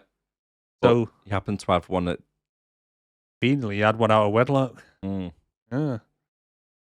What happens to train with him and everything, but never got mentioned in the previous episodes. Yeah. Never mentioned at all, no. No. Not the... Yeah, at some point you'd be like... Convenience. Yeah. You're like, oh, Blade, you know I've got another daughter, don't you? She's fit. Probably it, mate. He's like, this guy's jacked up and he's ready to go. I know I mentioned it briefly before, but Blade's got some turkey teeth on him, hasn't he? He reminds me of that guy from Expendables. The proper sticker. It's probably because he's got the extra fangs. I think that's what it is. Yeah. Proper. Very white. Very, very white, yeah. You must brush them every day. Yeah. So back at the bad guy HQ now. Not that I don't. Oh, God. Yeah, so we're at Vamp HQ. Yeah, Danica's back on a meth trip, sitting on the office desk like some stripper whilst Triple H tries to take the arrow out of his eye. No. Hey, why is she sat in the middle of the table and then she just kicks some blonde bird for no reason because she's a bit angry? And it's like, chill the fuck out. Like, first of all, get off the table. Yeah. Sit down. Or if you're going to sit on the table, at least put a coaster down, you dirty fucking bitch. Yeah. And Triple H, has he been walking around the whole town all night with an arrow sticking out of his face? He must have done. He must. Yeah, because they were downtown in a police station and he walks all the way through town back to their skyscraper, all with an arrow. Yeah, because that's not suspicious in the slightest. Just walking around, like goes back into security for the place. But tough day, is it, mate? Yeah, I've got an arrow in my eye. Oh, Jesus. Fucking hell. Oh. And then fucking Drake walks in, already knowing how much of a bunch of useless fuck these guys are, and still wants to join the special eds club. Oh, yeah. But he walks out and he's got his shirt open a little bit and he walks out like, oh, hi, guys. I've just been asleep for 4,000 years, but you need my help? You want me to kill this Blade guy? I'll join your gang. That Drake character's a bit of a drip, innit? Yeah. Considering. Yeah. He is. So then we're back at Blade's new HQ. Yep. And then Hannibal's giving him a brief on the vamps that they're up against.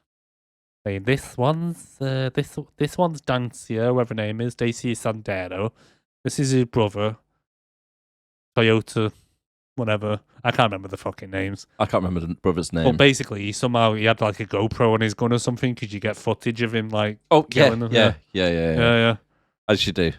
And then we find out that he used to be a vampire himself, and he's the guy I mentioned before that has a tattoo on his belly, because that's going to be helpful trying to get into the building. That's why they kicked him out. Yeah. Remind me, how do you cure a vampire? Because I don't remember. I don't know, because they don't actually tell you either. No. Did they cure any of them in the previous films? Like in the first film, the woman who's like alongside Blade, don't they cure her? I think they did somehow, yeah.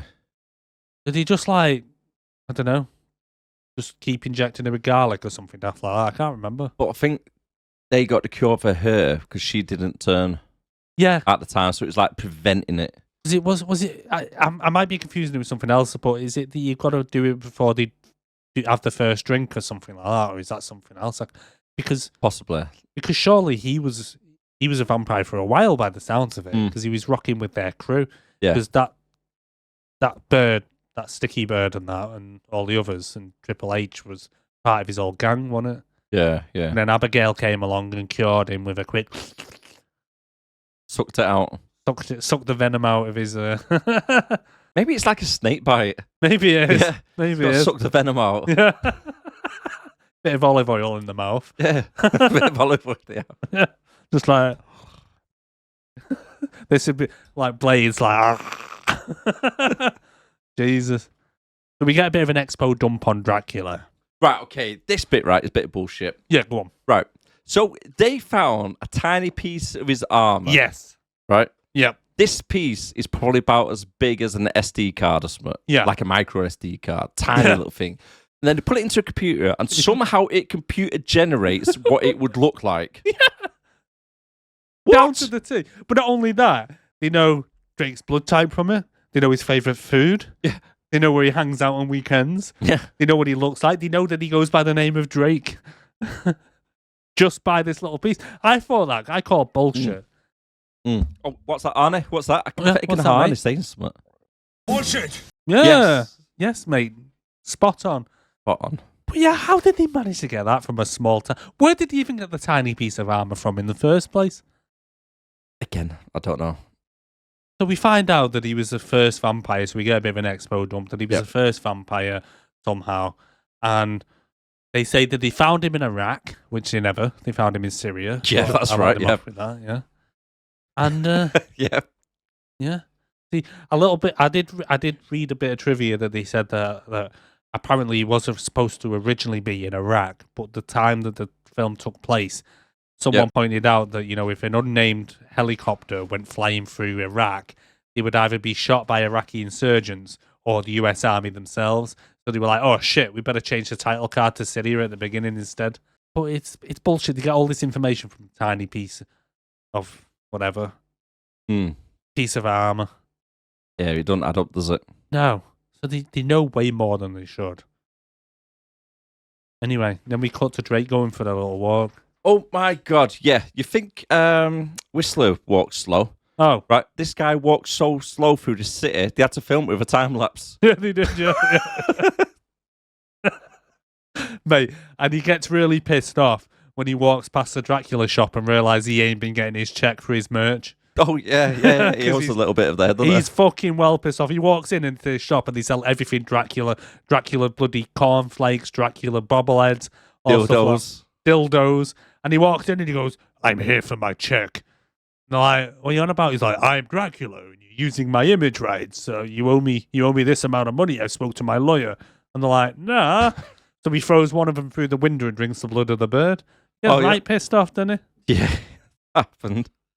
But yeah, all because he didn't get his image rights, which I'd be pissed off too. Imagine if you walked past and they were selling Darren bobbleheads and Six Darren and below. cornflakes or six and below. Six and below. This is I'd be where like- you get the merch, guys. I'd be like, hey, I ain't give you the rights to them, dickhead. Where's me check? Yeah, he gets really pissed off. Yeah. And then we're back at the good guys HQ again. Yeah. And, okay, so these people are looking for quite sophisticated people, aren't they? Yes. They want intelligent people to join them. And the only person they can have for their lead tech engineer is a blind bird. No. How the fuck did she get anything done? But then she comes up with a plan to get Drake's blood to make a new vampire bioweapon. She shows off all the latest tech used, including the UV bow, electronic pistol, electronic shotgun, try and be environmental friendly. Oh, yeah. And They then, don't want to be using gunpowder, do they? yeah, but then she's going through files on the computer. It's like, she's blind. How does she know what file she's just uploaded? And she's like doing a demonstration for everything she has. Yeah, because she goes, here's a little presentation for you sighted people. And at that point, I'm like... Like the computer's And like, it's like, excuse me, love, but this is a porno? This is you getting dressed? And it's like, oh, shit, wrong video. What about this one? No, I'll try again. But yeah, how is she making PowerPoint? How is she making viruses? She can't even look through a microscope. I mean, I want to watch the film of her doing all this shit because Arnie, please, mate. Arnie. Give me Arnie. Give me Arnie. Give me Arnie. Yeah. She needs to go see Arnie, mate, because it's fucking bollocks. How does a blind person... I know there's probably blind people out there who work in labs and stuff, but they probably have assistants or whatever. But she's doing all this scientific shit on her own, coming up with all this. She invented Blade's vape and all stuff like that. And it's like, how? How the fuck are you looking at viruses? How the fuck are you genetically engineering a cure for vampirism? Yep. You're an idiot. And then we meet Tubby, who Patton Oswald. Yep. Who invents all the guns and shit, because yeah, of course he does. He was like, he just walked on set one day and he was like, hey, do you want to pretend to be Q from James Bond and give him a load of weapons? Yeah, true. Yeah. So they have bullets with UV lights on the tip. Yeah. Because of course they do. Of course, yeah. Shows him the lightsaber. And then they mentioned that Dracula can shapeshift. How do you know? How do you know he can shapeshift?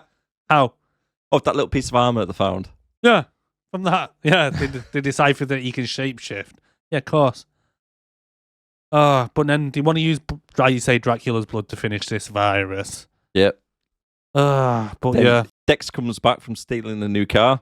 Yeah. So Hannibal and crew can go hunting familiars. Yeah, so we have a bit of a montage of Jessica Biel gets their paycheck from Apple for the film because she sits down on her MacBook messing with iTunes and doing a playlist for her. True. Yeah, twice this happens, in it? So they're getting paid from Apple there. I mean, it's kind of rude of her, isn't it? Because if you're going out as a team, yeah, and we're like, Abigail, behind you. She's like, she's fighting. Abigail, behind you. Fucking raving. She's dead. Yeah. One thing I noticed about this, right? Like you say about with all the stuff that's going on. Yeah. Why are all the familiars in abandoned warehouses and car parks? Well, they hang out, obviously. Every single one of it is in a car park or abandoned warehouse. Why? And then we just... it must just be a familiar thing. Go away to this abandoned warehouse just in case something happens. It's just daft. And then we get a load of shots of bloody tattoos of these little drawings of bloody biro drawings. Yeah. And then... When's the last time you seen one of them Nokias with a rubber case? Oh, fucking hell. Yep, they whipped out a Nokia 3210 rubber case. Oh, they do. They do.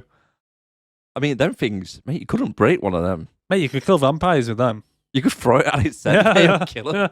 That's it. Fuck a stake through the heart, mate. Just throw a Nokia at the head. Yeah, not like his new iPhones, mate. You drop it from waist height and smashes. Yeah. Straight away. Jeez, Trust me, I've done that enough. They don't make them like they used to. Literally. But then they're throwing a guy off the roof. Yeah. Right. So, all day they've been walking around, right, doing vampires and shit, which I always, like, because Blade earlier chastised them all and says, oh, you're all just a bunch of shit. I think he even says to him at one point, like, you know, this is what you dress like, what makes you think this is all tactical and all this shit. Yeah. And it's like, dude, have you seen what you're wearing? You're wearing a long leather coat like you're something out the fucking Matrix. But forget about that, right? She's walking around town all day with a fucking quiver and a load of arrows in her fucking back, just casually walking around the city with that, right? Yeah. And why is she always wearing a crop top, like with her belly showing? I don't mind, like, but it's not really tactical. I think Blade's onto something there. Yeah, making it more sexualizing instead of practical. Well, they throw a guy off the roof. I'm not complaining, man. No, I'm not complaining. Well, I am complaining. I shouldn't be, but it just doesn't seem practical for what they're doing. But then it's like Blade's teaching them how to get to vampires by going after the familiars. Like, you know, he's teaching them to suck eggs. It's, you know, true. It's like, what were they doing before this? Just, I don't know. Sitting in subways, pretending to be pregnant women.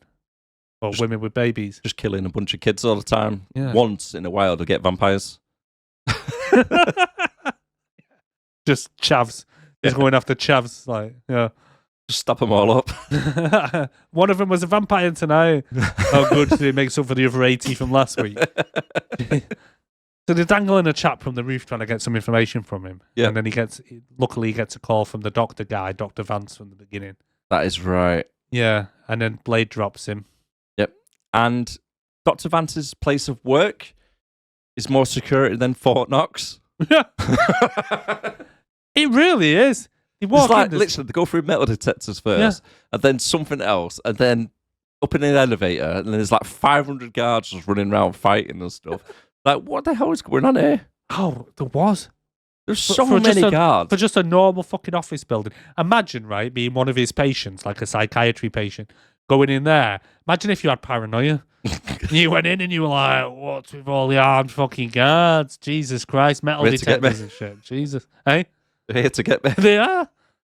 But the other thing as well is as they're walking through, they're beating up all these security guards, and one of the security guards picks up a phone and looks like he's about to start calling the police. But then Hannibal points a gun at him and says, "Oh, don't you dare put that phone down, you naughty boy!" Yep. And then keeps the gun on him and walks round the corner. And it's like, what's to stop the security guy just going? All right, Dickhead. then he's gone. 911, fucking hell.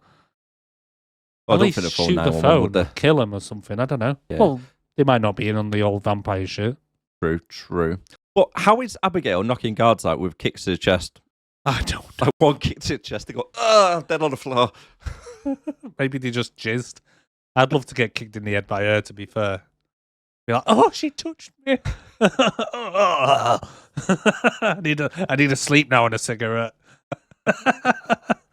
So Drake uses Hannibal as a human shield in order to escape. Oh, yeah, because it turns out that they walk in and it's Vance, but they were right about the shape-shifting thing that Shape-shifting. Drake's turned into Vance. Okay, here's one for you. Yeah, go on. Right, so Drake here, he moves like lightning from point A to B to grab Hannibal. Yeah.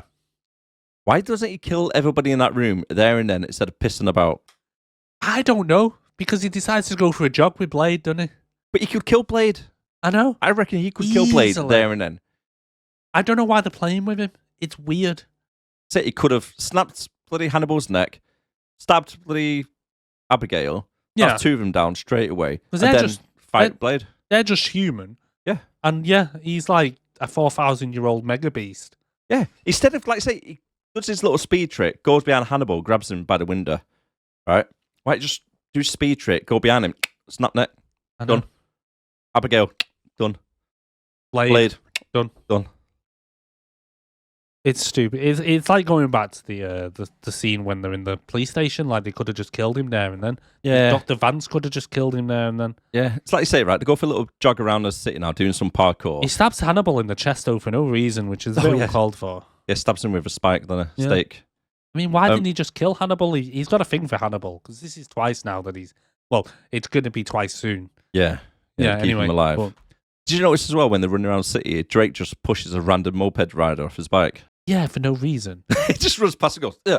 Yeah. It's like, dude, what's that guy done to you? He's out there delivering He's- fucking Uber Eats. You're just pushing him off his I bike. know. He's got a lot of pent up anger on it. I think that's why he went to see Dr. Vance, and Dr. Vance was like, "Yeah, you need 10 sessions a week," and he's like, "Nah, I'll just kill you." Maybe Well- he's the paranoid schizophrenia who went into the building thinking everyone's against him. Maybe, He just killed him. maybe. But it was uncalled for. But do you know who I feel sorry for in this whole little debacle? The baby. Not the baby. The guy that owns that Mercedes. One? The one where Drake jumps off the building onto the roof of the Mercedes, crushes it. Blade follows it, causes even more damage. And it's like, I'm glad that guy parked there, because imagine coming back and it's like, what the fuck's happened to me, car? Phone an insurance group. Yeah, two guys just jumped out of the building onto my car and ran off. Yeah. They'd be like, what? How What, high's just- the building? About 20 stories. Bullshit. Show us the body. No, they didn't ran off, notice I'm that. telling you. No issues. I didn't notice that. Yeah, but I'd be pissed off if that was my car. Be like, roof collapsed in. So Yeah. when they're running around, Drake grabs a random baby for some reason. And then he's using it as like collateral damage, really, isn't it? To Yeah. get away from Blade. He stands on top of the rooftop, shitting it from Blade, as if, no, he's the weaker one out of the two. It's daft. Why is he taking Blade on a run? Is he just trying to see what he's made of or something? I don't know. get it. Could have been. But checking his stamina out, because they're running up them fucking stairs. And I mean, I know Blade's like pretty fit at this point, but he's wearing a leather jacket with all this shit, and he doesn't, and he'd be sweating by the time he got to the top. Mm, At least Drake's got his shirt open. And, bit of a breeze. it's like something off like one of them novels that women read to kind of like get the kinks, because he's wearing been. leather pants, leather boots, and he's got like a white shirt with it slightly open at the top, and his like chest showing a little bit. And like as the wind blows, it's like all he think you're needed was right. the long hair. I think you're right, mate. Yeah. Yeah. Weird. Yeah, if he had his long hair, mate, that'd be like... And then he was just blowing in the wind. Be like, oh, hey, Blade. Was it femme porn or some shit to call it? Yeah. Yeah. I think you're right, you know, mate. I think done that for the ladies. 50 Shades of Drake. So he gets the baby, throws it towards the edge of the building, and then Blade obviously saves the day. Did you hear what Blade said to the fucking baby? No. He catches the baby and he goes, coochie coo. Yeah. I That's wrote stupid. coochie coo. Fucking coochie coo. Coochie coo. You think Blade then had to go, shit, where the fuck did he get this baby from? I can't remember. Because if it was me, I'd just gently place the baby down and go, I'm out. And just slowly back off. He has to retrace his steps and go, oh, here's your baby back. Yes. You don't know which building he ran from. No. Next, you're just like running through in Yeah. the moment. I'd be like walking back, retracing his steps, like, yeah, sorry about all this mess, guys. Sorry about all this glass on the floor. Anybody lost a baby? Back at the office where Hannibal's been stabbed, for some reason, Abigail uses some good old expanding foam. Expanding foam, that's what I put, yeah. Straight into his stab wound. Yeah, it's that cheers, mate. Just killed him. Yeah. Poison. And then Jessica then has a flashback to a scene that there's no way she could have ever known about from the first film, where Whistler's Good point. yeah, telling that woman about his family and our visitor came to stay, and it turns out he's a vampire, and he made them choose which one he was going to kill first, while she does a little rapey shower scene. That is a good point, and that is the world's biggest shower. Yeah. That was a It's huge massive. shower. I didn't even notice the size, but yeah, it was fucking massive. Yeah, it was literally a shower in the middle of a fucking room. But she sits there naked, like just holding herself, washing the blood off her, having flashbacks that she should know nothing about. Good point. Talking about all that, why is the kid at the hideout? I don't know. That blind bird apparently got laid at some point and didn't notice the guy wasn't wearing a condom and ended up with a kid. She's like mid-performance. Yeah. Yeah, you bagged up, aren't you? Yeah. Don't worry about that. Yeah, are you sure you got one? Yeah. Don't worry about it. Yeah, I'm definitely wearing it. Don't feel for it at all. Look, can you not see? Like waving it in front of you. Maybe she put a diaphragm on the wrong way. But Could have. thought she was taking a morning after pill, but it was just paracetamol. She had the braille wrong. And then the kid tells Blade to be nice to everyone, not be a cunt. Yeah, and yeah, she sees little girl sees him having a vape outside. She's like, "What's that?" And he's like, "I need it. Why? Because I'm bad. They'll just be good then." Oh, I never thought of that. Okay, now That's true. Then the blind chick again is doing some spreadsheets and stuff, telling us about all the new tech she's been working on. We're at the warehouse then, aren't we? Yes, we are at the warehouse. No. Police chief arrives at the warehouse, sees another vampire, says, "Why are you here?" She goes, "It's a trap." How did they know about that? Oh, I don't know. I think she didn't she say during her when she was looking at the computer that they've noticed some shit going down in a particular area or something, and so they go and check it out. But then I think Blade and Jessica have kind of coerced this vampire who was waiting outside to bring the police chief over. So they end up killing the vampire. He goes, "Let us into that warehouse, please, Mr. Chief, sir, with your little biro drawing." And he goes, I love it when he goes, "They'll kill me." And he goes, "Motherfucker, I'll kill you." Yeah. So it turns out they're keeping humans, as I can only describe, as Capri Suns. Because they all look like they're in little Capri Sun kind of little package you get with the straws. Vacuum sealed, Vacuum sealed humans, yeah.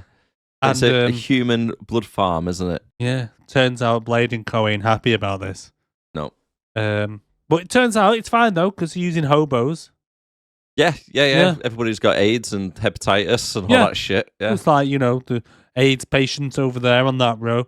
We got hobos over that way. Crack addicts. Ex-prostitutes that no one wants anymore. And yeah. But as they're walking through, talking, so the cop guy, the police chief, is telling Blade everything about it, everything he needs to know. Where did that little scientist woman turn him from? She just appears out of nowhere, literally. Yeah. She's not there. They're talking, they're walking around. She just on her computer going like, oh shit, Blade's there. I'll just carry on doing what I'm doing. Yeah. Blade walks over and goes, right, shut it down. She goes, okay, here you go. Control and delete. Blade's F7. here, look busy. It is stupid because I want to mention this woman as well because, like, the police guy, after he has his little hissy fit and puts his head up against the bag and says, "Look what you've done, blah, blah, blah." The guy's like, "Yeah, what do you want me to do? You know, what about it?" And he goes, "Right, you got 20 seconds to run off." And then he goes, 20, shoots him in the back, kills the police chief, right? But then he goes over to that woman, like you say, and says, "Shut the whole place down. There must be, like, a code to shut it all down," which she does. Yeah. But then they just walk off and leave her. And I'm like, mate, she's clearly in on it. Yeah. She's wearing a freaking lab coat. She's been there all night. She's monitoring the computer. She's in on it. Just because she looks a little timid doesn't mean you should leave her alive. I'm sorry, but they just leave her like she's nobody. And it's like, she's clearly fucking in on it. And as soon as they walk around the corner, all she has to do, I'll boot it back up. Yeah, start again. Fucking dickhead. I'm sorry, we won't do it again. I promise you. Yeah. Back online. Yeah, because for all you know, she might have just, all she's done is just shut her computer down and gone, "Oh yeah, I'll shut everything down. Look, here's the shutdown button." Computer. Windows 95 comes up. Yeah. And then when they leave, they're leaving, right? They're gone, right? And it back on, right? Carry on. What was it doing? All you have to do, mate, is lock the door because they need the barcode to get back in. Well, yeah. It's like, I better ring someone and say, "Oh, police chief's body's here. Do you want to come and sort it out?" We're back at the HQ at the moment. And whose idea was it to have the blind bird overlooking the security cameras? Yeah! Oh, that's fucking stupid. Do you think it comes through on Braille every now and then? I learn. Yeah. Oh, Jesus. Honestly, she's there monitoring the cameras. She's blind. And you see Whistler walking down the pit. How does Drake know who Whistler is? I don't know. I thought that as well. Yeah. Oh, yeah, who's got... I think he's went through, like, Blade's wallet and found a picture of Whistler. He goes, "Oh, this must be someone who's close to them all." This is Blade's wife. Whistler. Yeah, how does... I was wondering now, like, so he takes the form of Whistler and is like, how the fuck do you know who Whistler is? Yeah. You mean he died, like, 3 hours ago before you were even in the film? Yeah, he did actually. Yeah. Good point. So he goes to Hannibal and wakes Hannibal up. Hannibal's there and he goes, "You're supposed to be dead." Slow clap for Hannibal. Anyway, so we think he's killed Hannibal. Anyway, blinding the girl reading a book and she's, like you say, monitoring the security cameras. Yep. And the daughter goes, "The lights are flickering." I think Drake's just at the door flicking the switch to the lights. Why are the lights flickering? What's that about? That's a good question. That is a good point, mate. Because, like you say, he's literally walking around killing them all. Yeah. He's not flicking the lights. He's not flicking the lights. He's just killed the 2 guys playing basketball who never get mentioned again. No one gives a fuck that they're both dead. No. Nobody. Nobody. At all. Yeah. And it's like, so Drake's just going around going, "Flicky, flicky, flicky, anybody in here? No." Yeah, and the blind bird tells the kids go hide somewhere where she can't see her. Yeah. Remember where I told you to hide? But Mum, that wasn't a hiding place. It was. It's not. I told you. I couldn't see you, so it must have worked. Yeah. It must have been a good place. And then she stumbles around the dark, past the dead bodies of her co-workers. And then Drake must have some really bad BO because she could smell him. Oh, yeah. Smells like... bit musty in here. Mate, to be honest, I thought, do you know when, like, she's walking around with the gun, she's like with a stick and then she turns to him. I thought it was suddenly going to be that she had like super sensors or something, like Daredevil style or something, and then she was going to shoot him, but she doesn't. And then she just turns back round the other way and Drake's gone. And all of a sudden Drake's next to her and she goes, "Fucking hell, bad breath. Jesus. Why does it smell like garlic?" It's like, the fuck have you been doing? I thought you were a vampire.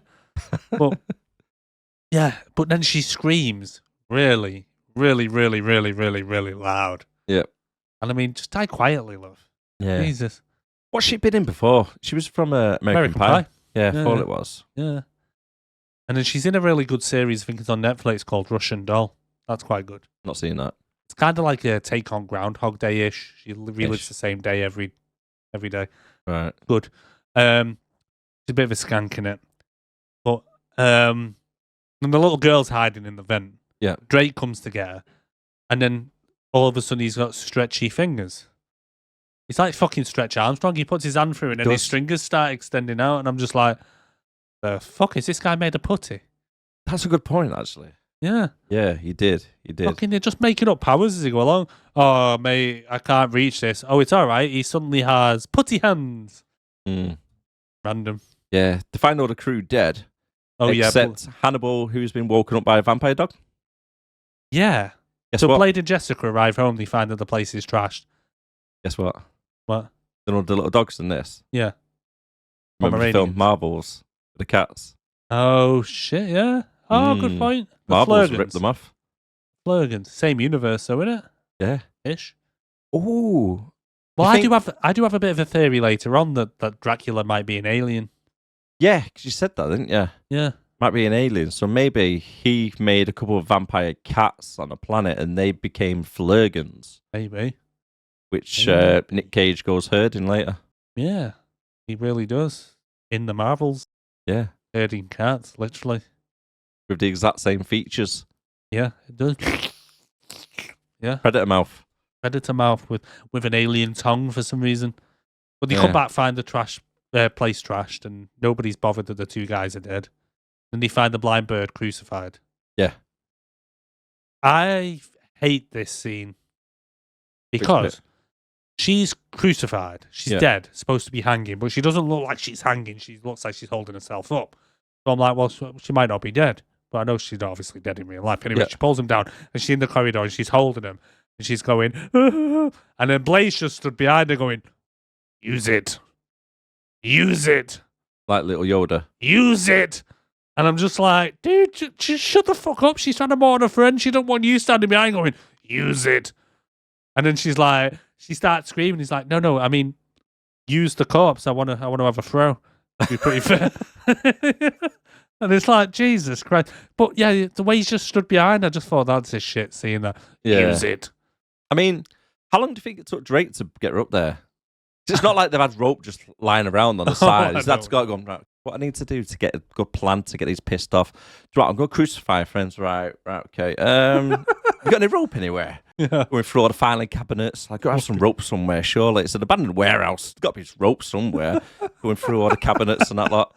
Comes across it. Right, okay, I'll get it there, get the arm. It's like, shit, I need someone else hold the other side, because every time I strap one arm up, the other arm flops down. So I'm walking onto the other side, lifting that arm up, getting us in the middle. Maybe the little girl helped him. Like, do us a favour. Right, do you want to live? Yeah, okay. Hold your mum's arm up, right, while I strap this side. That's how he found her when he was looking for rope. Yeah. It's like, where's this rope in here? Oh, a little girl. Just convenient it there, wasn't it? Yeah. Oh, but yeah, he must have had a lot of time on his hands waiting for them to come back. But yeah, no, so we're at Vamp HQ and they turned a dog into a vampire. But wait, and this is when he says that, I ate a lot of garlic today, I just farted. Silent but deadly. Because he got Hannibal basically locked up. And they start torturing him to try and learn about the weapon. I actually quite like this scene, you know. It was quite good. Yeah, it's quite funny. Because Hannibal tells Triple H it's got a small dick. Triple H says, would you see my dick, fuckface? I wasn't talking to you, I was talking to her. But then basically their plan is, if he doesn't give him the details because he's dicking about, because he's funny, they bring the little girl into it. Turns out the little girl's also still alive. Yep. And he says, we're going to turn you, and we're going to wait till you're thirsty enough to drink this little bitch. And he's like, fuck turning me, I'll drink her now. Drink the blood of the youth. Drink the blood of the youth. Hollywood do it. Yeah. Allegedly. Back at HQ, Blade and Abigail still haven't managed to turn the lights on as she starts doing a retalker bow in the dark. Yeah. Blade's just wandering around the place, just giving sage advice to her. He just wanders around and he comes to the top and she's there having a little sulk and he goes, don't let it turn inwards, and just walks off. Yep. And then I can just imagine later on he comes and says another piece of wisdom.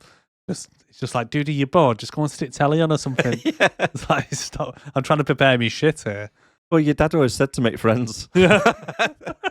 It's been a while since I talked to anybody, so just make little Yoda comments behind them. You're strong, you will. Use the force, you will. Yes. I wear you like a backpack, I will. And then somehow, whilst Drake is trying to find where the blind chick was. Yeah. Right, bearing in mind, he's in the same room as her because he's flicking the lights on and off. Yeah. Right.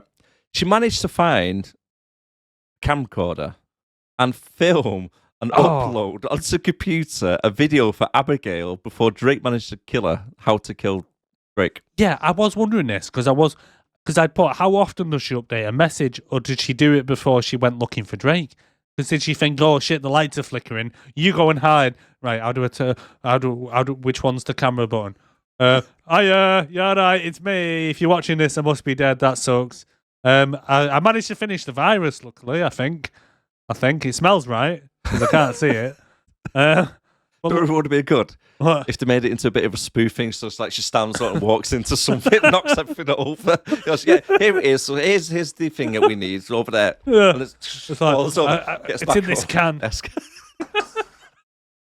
Just crawls back up. I missed the chair. Sorry, love. Sorry, I missed the chair. Someone must have moved the stool. Either that or the camera's like out of focus and only seeing half of her in the scene or something. Yeah, how did she have it perfectly on her?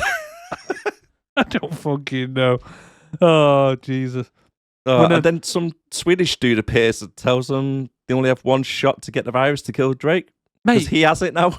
Yeah, so she sent the virus to him. So he turns up and he goes, I'm your driver for this evening. They go back, they watch the video. And then he goes, yeah, she gave us the instructions, but instead of making a massive batch, we just decided to make the cheapest ass batch we had because God knows what's in it. What is it, a mixture of Red Bull and Monster or something? And it's just like, we only made enough just conveniently to put into this arrowhead. Yeah. And it's like, all right then. Because, you're trying to wipe out the vampires. Yeah. Right, so you just go and make the one little batch instead of mass producing it. Yeah. Mass production. But then she goes, oh, by the way, Blade, you're a bit of a vampire, so yeah, this may hurt you, dude. And it's like, oh, all right then. But yeah, why don't they just make a bigger batch? Yeah. But then she goes on a little sulking fit with a bow and arrow, and then she starts shooting it through one of them speed recorder things, and we have to watch for 5 minutes as he gets faster. Oh shit! Faster and faster. I mean, with a bow, just pull it back further. Just why is he getting faster and faster and faster? Anyway, then we have quick glimpse of Drake and the little girl. Drake tells the little girl that there's no heaven, gods or angels, and that the tooth fairy's not real, and that Santa Claus doesn't exist. But Easter Bunny is. Yeah. Yeah. Tells that. Yeah, he said there's definitely an Easter Bunny. I remember. Yeah. I remember before I went to heaven, he used to leave eggs. Yeah. Before I went to heaven, before I went to sleep. And then we get to watch Blade and Jessica get dressed for 5 minutes. Yeah. Did we really have to synchronize when getting on the bikes? It's a little cheesy. Right, I've got to think about the bikes. Yeah. I'll come to that in a sec, but no, we get another iTunes glimpse, so Apple, they get the second paycheck from Apple while she does a little playlist. Yeah. 5 minutes of watching them getting dressed, watching Blade put little knives in, and she's I don't know what the fuck she's doing, putting a crop top on. But then they get on the motorbikes, which not matching motorbikes, fair enough, nice. Don't know where they got them from, but fair enough, right? Yeah, true. Okay, so I think it's awfully brave of her not to wear a helmet on the motorbike. I understand why Blade doesn't, because he's basically a vampire, so he's not going to hurt him if he falls off. Slight knock on the head, ain't going to bother. But then I understand also why Blade wears sunglasses at night, because his eyes are sensitive. Why is she? They go out at night on a pair of motorbikes. She doesn't wear a helmet, but she wears fucking sunglasses at night. Good point. Riding a motorbike through a city at night in sunglasses. Yep. She ain't coming back. There's no way she made it there. No. Like I say, Blade would be okay, but she would be fucked. Yeah. Then back at Vampire HQ again. Yeah. So it cuts back. There's a lot of cutting to and from, isn't there, at the moment? There is a bit at this point. But yeah. Hannibal tells them he's got a track up his ass. Or in his arse cheek. And then, okay. So, if you're in Hannibal's situation, you got 3 of the main vampires locked in a room with you. Yep. Right? You see silver coming through. Yep. Why would you tell the vampires that it's silver coming through the room? That's why they're all choking. You probably wouldn't mention it, would you? No, just let them die. Yeah. Just let them die and that. Instead of going, oh, guess what, guys? Hey, don't know, you got a door there, you can just walk out and like escape this. Yeah, but however, if you stay in the room with me, you got dust coming through there, which is silver particles, which should really kill them straight away because they're all choking on it. Yeah, because even Triple H burps and breathes fire. Yeah. So yeah, Just turns him into a dragon, does it? Yeah. Yeah, you definitely wouldn't tell him. No. Who do you think put it in there, Blade or Jessica? Do you think like one of them went, I'll go to the AC unit and drop this in? It'll be funny. I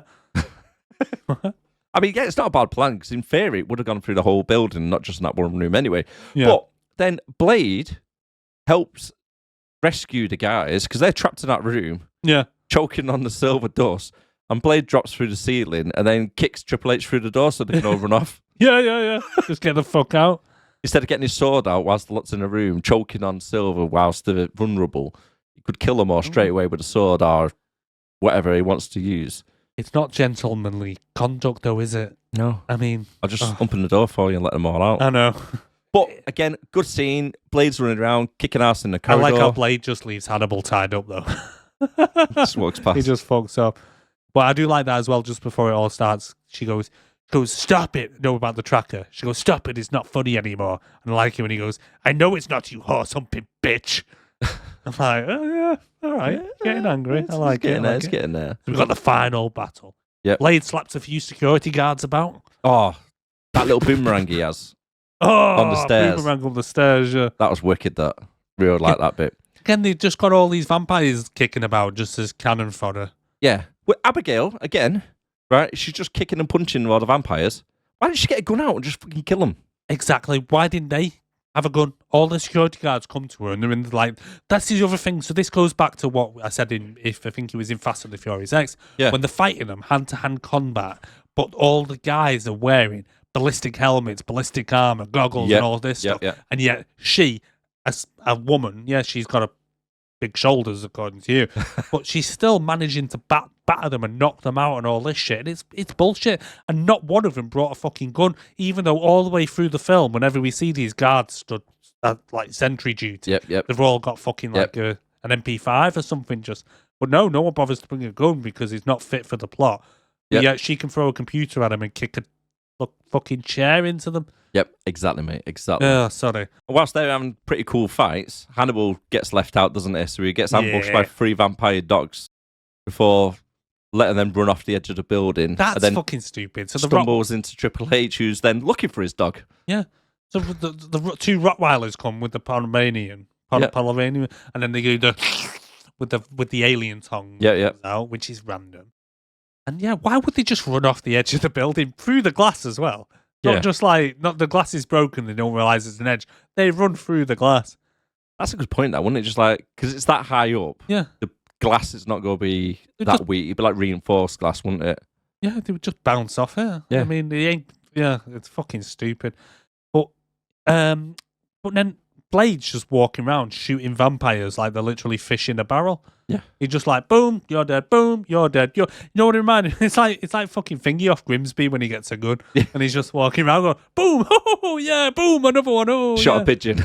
Yeah. But that's all he's doing. He's just walking around going, bang, bang, bang. Yeah. And do you know when you become a vampire, do you suddenly learn how to do like martial arts? Because the amount of the vampires that kind of know how to kind of like... That's a good point. Or did you think like, right, you're a vampire now, report to Vampire in 101, you're going to learn hand-to-hand combat because it'll come in useful? Yeah, 9 a.m. at the dojo. Yeah. First school, you've got to work your way up to black belt before you can go to anywhere else. Yeah, otherwise you've got to work in the chop shop. And then if you're lucky, you work in the chop shop. And then I love because Ryan Reynolds takes out the dogs run through, and then he starts walking backwards like, you stupid dogs, and then falls through the floor and ends up back in the cell where he started from. Yeah, Triple H just happens to be there again. Oh, how does Triple H just not rip him apart? Well, yeah, it should do. But yeah, you definitely should do. You'd think he's vampire. He's a big beast of a bloke anyway, but now he's got vampire strength. Mm-hmm. Surely you could probably just rip him in two. But again, we've been saying all the way through this. Yeah, they don't get vampire strength; they get vampire weakness. They do. It's stupid. And anyway, so we come to the final boss. Yep. Blade, ready to die. I was born ready, motherfucker. He's like, I like that, motherfucker. I like fucking mothers. All right, Dave. Nice little sword fight, wasn't it? It was, yeah. It was very much gentlemanly, like a bit of fencing going on. Yeah. Hannibal breaks the big guy's arm and he fixes it. No problems. Yeah. Mends itself. Hannibal gets body slammed and somehow survives. Yeah, that happens. Do a little bit of wrestling there for WF. And then, what's he put in his mouth? Puts like a little jawbreaker thing in his mouth, doesn't it? And it kills him. I think it's one of them UV bullets. Right. Because I think he puts it in his mouth and smashes it, and then the UV light kind of kills him because Triple H is dead. Well, Hannibal, doesn't he, when he does it, doesn't he dive on the floor? Like to get away from it type thing. Oh, yeah, he does actually, yeah. Yeah. I don't know. Yeah, I so thought he's it was dead. One of them UV bullets. So Triple H is dead. Jessica shoots Dancier's brother and then somehow shoots 2 vampires with 1 arrow. Yeah. Whilst being shot at from a long walkway. So, like, not only the vampires die from, like, the slightest wind, they also can't shoot straight when they do finally use a gun. Yep, stormtrooper aiming. Yeah. And then Dancier, whatever her name is, starts shooting at Blade. So Hannibal then starts fighting with her. Drake starts throwing Blade around for stripping off. Yeah, he takes his top off. Yeah, starts taking his top off for no reason. Goes into beast mode. They have a little bit of a fight. Funny. It's funny when he's in beast mode because he goes like full on like devil mode, but he's still wearing leather pants and boots. He is. He looks proper kinky. It doesn't go like the Hulk, does it? Where it rips his pants and stuff. No. It stretches. It just sorry. So he shows up. This is where I thought is this because he has that mouth like the dogs. Yeah. And like with the little tongue, and then I'm like, so who created the first vampire? He's the first vampire. Who created him? And then I was thinking, Predator. I was thinking, is he like an alien, like Predator? Because it's in the Marvel universe, and we know in the Marvel universe that there are aliens because of like Guardians of the Galaxy and things that happen in like the Avengers, where Thanos and all that shit. So is he originally an alien that came to Earth and just started injecting his venom into people? I think you're probably right there, mate. Yeah, because like I say, a lot of temples and stuff always have images of like aliens and different UFOs beings and stuff. And he was found in the temple. He went to sleep 4,000 years ago. Yeah, he could have been different type of race or whatnot. Maybe because that's what I was wondering. Maybe he is. Yeah, I think you're right there, mate. Sorry, go. I completely interrupted you as usual. I was just saying about Abigail shooting a poison dart towards Drake. Yes. Then he catches it and then just drops it next to Blade, who then stabs him in the stomach with it. Yeah, because we can't have anyone but Blade kill the main bad guy. No, it'd be rude. So he dies, blows up, causing the virus to go airborne, killing everybody. Yeah. Just as Danica is frisking down Hannibal for more money so she gets some meth, and she takes the virus and then dies. She definitely is. But after Drake blowing up, he's back to human form. Yeah. She's a bit weird. Yeah. And then he's like, oh, Drake. He's like, Blade, you win. Touche. You're the history of the vampires. You're the future of the vampires now and all this shit. And he goes, dude. Then he's like, but then, what? So this bit, right? Yeah. So Drake says he's going to do him one more favor. We don't know what it is at the time. Yeah. He says, I'll do you a favor. Drake and Blade are both basically just having a nap in the sun, as you do, because they're just chilling, right? Yeah. Blade is on the right-hand side, yeah? Yep. So you've got Drake on the left, Blade on the right. And they walk in, and then they go to Blade, and then I'm assuming they fuck off with Blade. Yep. But then when the police come, if you watch, Blade, in the same position. Blade is, or Drake, pretending to be Blade, is now where Blade was. Yeah. To try and trick the audience to think, oh, Blade's dead, or whatever.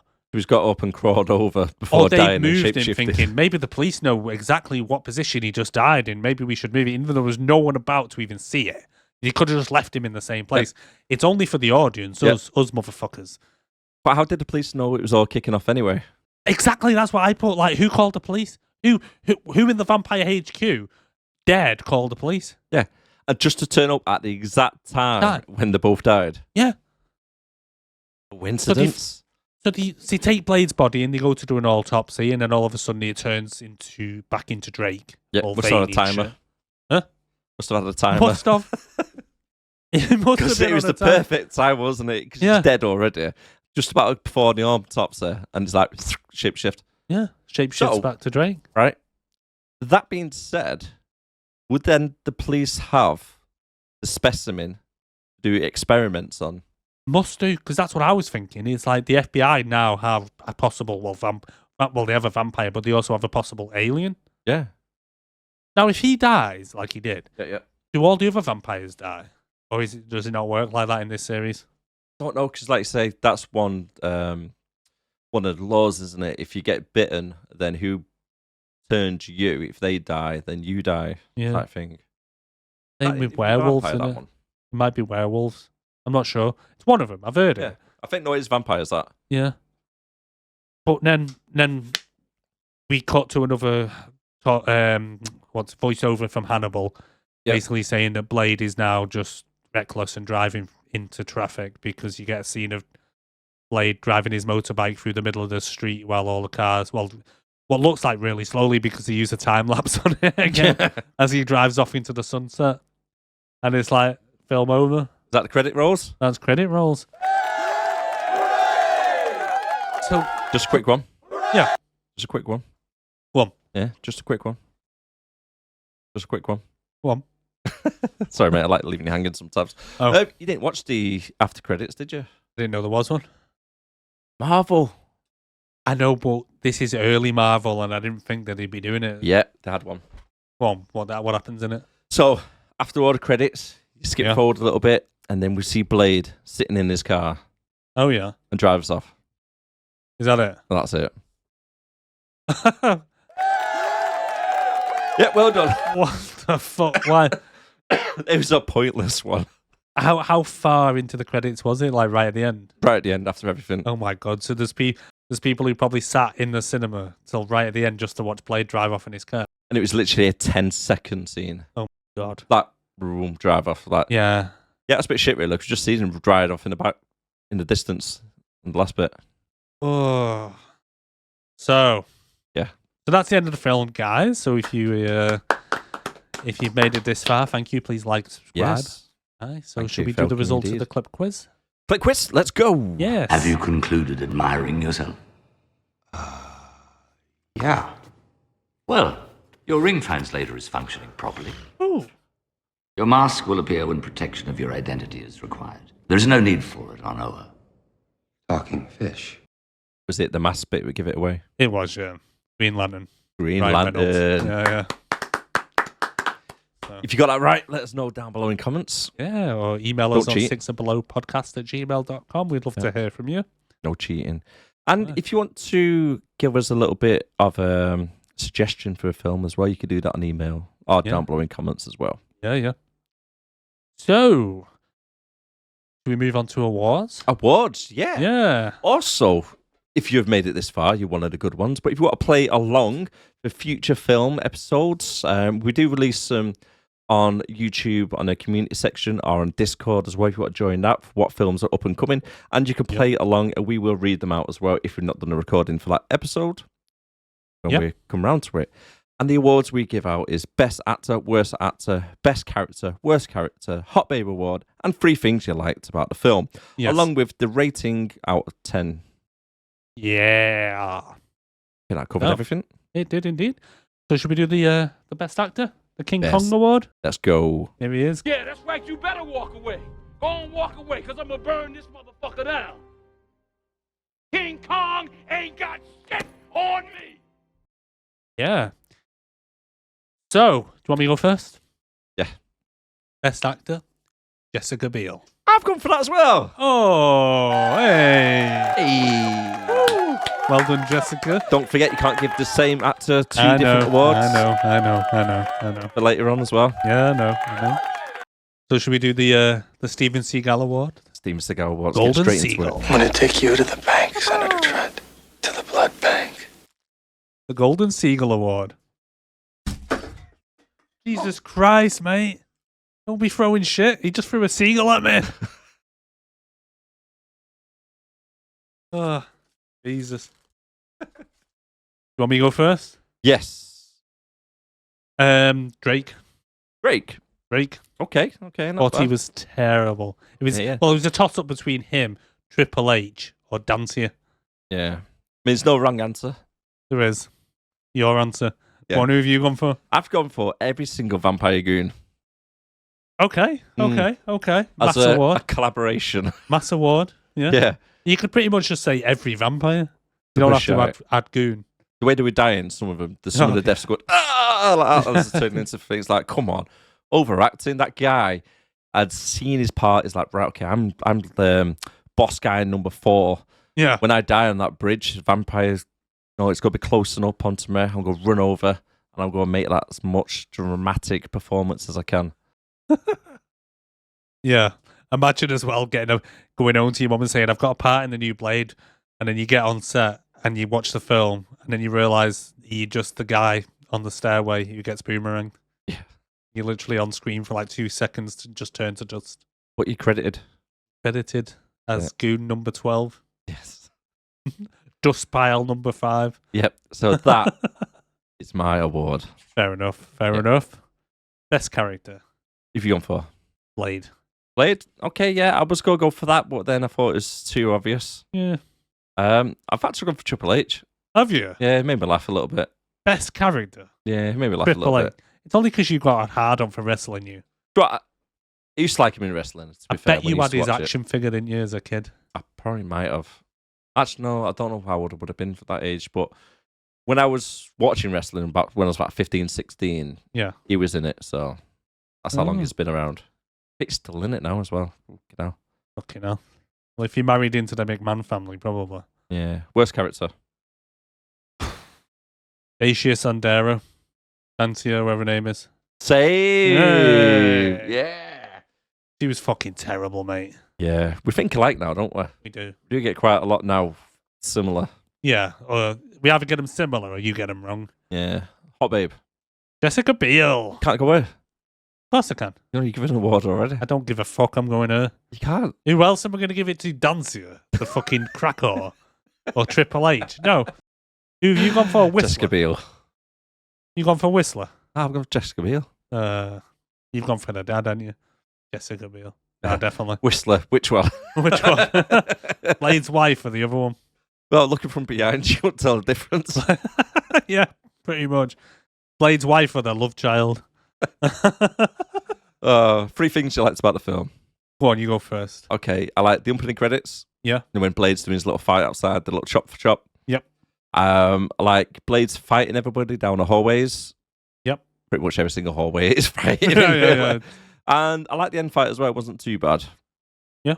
Okay, you? Yeah, I've gone for the general fight scenes. Mm-hmm. Some of the choreography was quite good, even if it was quite brief. Except for maybe when they're in the Vampire HQ and he's just shooting fish in a barrel. Yeah. I like the baby decoy scene. I did like that scene. I thought it was quite good. And then I couldn't really think of a third one, to be honest. But to be honest, I know I mentioned at the beginning, and I know it's kind of included in the fight scene, but I like it when he does that flip at the beginning and then shoots backwards at the car. Yeah. I thought that was quite cool. Yeah. So I'll go with that. Yeah. Perfect. Rate him? Rating out of 10? I've gone for 6. I've gone for 6 as well, to be honest. Have you? Yeah. Hey. Yeah, I thought he was right on the verge. Yeah. I think it's probably... It's not a bad film. No. And I don't really think it should be on this podcast as such, because I don't think it's bad enough to be on there. I think that as well. I know we've kind of slated it a bit, but it's still a decent film. Well, looking back at the vitals, IMDb have given it 5.8. Yeah. Audience is 58. So they're quite similar. Yeah. Right, which is quite similar to what we said. Yeah, right? yeah. Critics, 24. A little bit harsh. It is a bit harsh. To be honest, I think with this film, if it was a standalone film, I think it would be probably have a higher rating. But the fact that it's coming off the back of Blade 1 and 2, they're better films. Blade 2 is quite decent, wasn't it? Blade 2's not bad, but Blade was brilliant. Blade 2 was good. Yeah. But then this, they kind of, I don't know if we were just kind of getting bladed out by that point. If that, well, kind of think Blade they're quite fatigue. Separate apart, though, wasn't it? I don't think it was like year after year. No, I think this one was quite separate after the original one anyway. Yeah, because the first one was 98. Yeah, and this one was what, 2006? Yeah, and Blade 2 was 2002. Right, so there It's was pretty much every 4 years, isn't it? Yeah. So it's not like a case of superheroed out where there's different one every single year. Yeah, I just think it's, to me, it's kind of it's trying to live up to its predecessors, and it doesn't. But if it was a standalone film, I think it maybe would have got higher reviews than it was if this was the only Blade film. Yeah. If you know what I mean. But I think because you're spoiled by Blade 1 and 2, you're kind of comparing it to them. Yeah. That's my opinion, anyway. Yeah, first Blade was 7.1. Yeah. And Blade 2 was 6.7. Yeah. But they have got gradually worse as they've gone on. But again, I think it's just because they're trying to live up to that first one. Yeah. Because it was a big hit, wasn't it? It was a big hit. It was a really big one. I mean, he greenlit another 2 films from it. I think I've seen the first one about 30, 40 times. Yeah, I've seen it quite a lot. Not in a long time, but I remember when it first came out, I watched it a lot because it's a good film. But yeah, like I say, this is a standalone. I'd definitely say, that it's not bad. Cool. Yeah. Right, next up. Again, when you give us your awards, you let us know where would you place this on our little Wall of Fame. Yeah. So the Wall of Fame, we've got 3 different categories. We've got one to skip, worth a watch, or a must-see movie. Yeah. I'm gonna say worth a watch. I'm not sure it's must-see. I don't think it's kind of good enough to be something that everyone needs to go and see. Yeah. If I was going to say go and watch a Blade film, I must see, I'd say watch the original. That's it. Yeah, you would. I wouldn't say skip it because it's an entertaining film. Yeah, definitely. You know. Yeah, worth watch. I'll go for that. It's a fairly decent story. Could have been done a little bit better. The choreography is good. The action's good. The cinematography is good. I've got to be honest with you. I was quite expecting it being a bad one. Yeah. Because I remember when I first watched it, because like you say, going off the back of 1 and 2, I watched this and I thought Ryan Reynolds was an annoying little fucker in it. I think it really done my head in. Like, why have they brought these 2 new characters in it? Blade always goes along solo. He does all that. It's not the same lore, etc. Yeah. Everybody dies too easy. And I just thought it was absolute dog shit when I first seen it. But because I've not seen it for 20 years, because obviously when it first came out, it's better than what I remember it. The thing is, as well, is like you touched on, like Ryan Reynolds, who's this cop shy little thing. I don't think he was trying to be the comic relief in this, but I don't think he was as funny as kind of the writers kind of wanted him to be. Yeah, because Ryan Reynolds is, he could deliver a joke and so on. So I'd maybe put that down to more of the writing than him. But I know what you mean. At the time, he was fairly unknown. Yeah, because I can't remember a film before this that he was in. Yeah, he had been in films, but he was I think he was kind of like cameo roles. I don't think he'd been in like a main part and stuff. But Jessica Biel, for instance, to be honest, I had forgot it was her in this. I just remember there being some moody bird in it that was with Ryan Reynolds. And then when I've watched it again, I've realised, oh shit, it's Jessica Biel. Because since then, she's gone on to, she was in a good TV series, I can't remember what it was called, but it had Bill Pullman in, I think, Bill Paxton, one of them. And then she's obviously done like the A-Team and some other things. She's married Justin Timberlake and stuff. So she's become well known. So now watching it, it's like, oh, it's Jessica Biel. And she's tasty.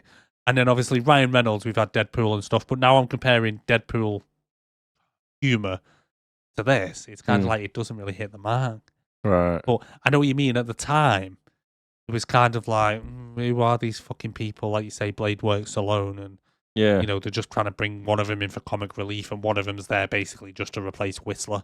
Yeah, on the storyline. Yeah, and do you reckon originally they had plans to do like a spin-off? I reckon so. I reckon because it didn't hit the mark. Yeah, I think what they were probably looking to do was take whatever their gang of idiots were, basically Abigail and Hannibal, and have them do a spin-off. I reckon so, yeah. Yeah. It seemed that way, didn't it? Like Whistler and King or something. Yeah. But I just don't think he hit the mark to do that. And to be honest, I'm glad they didn't, because it would probably be shit. But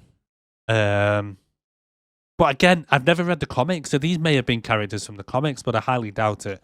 I doubt it. But no, it just it didn't. It's average, so I'd say it's worth a watch. Yeah, It's entertaining, like I say. I watched it. The second time I watched it was a bit tedious. The first time I watched it, I was like, it's an entertaining film. It's 2 hours long. Maybe it's a bit too long.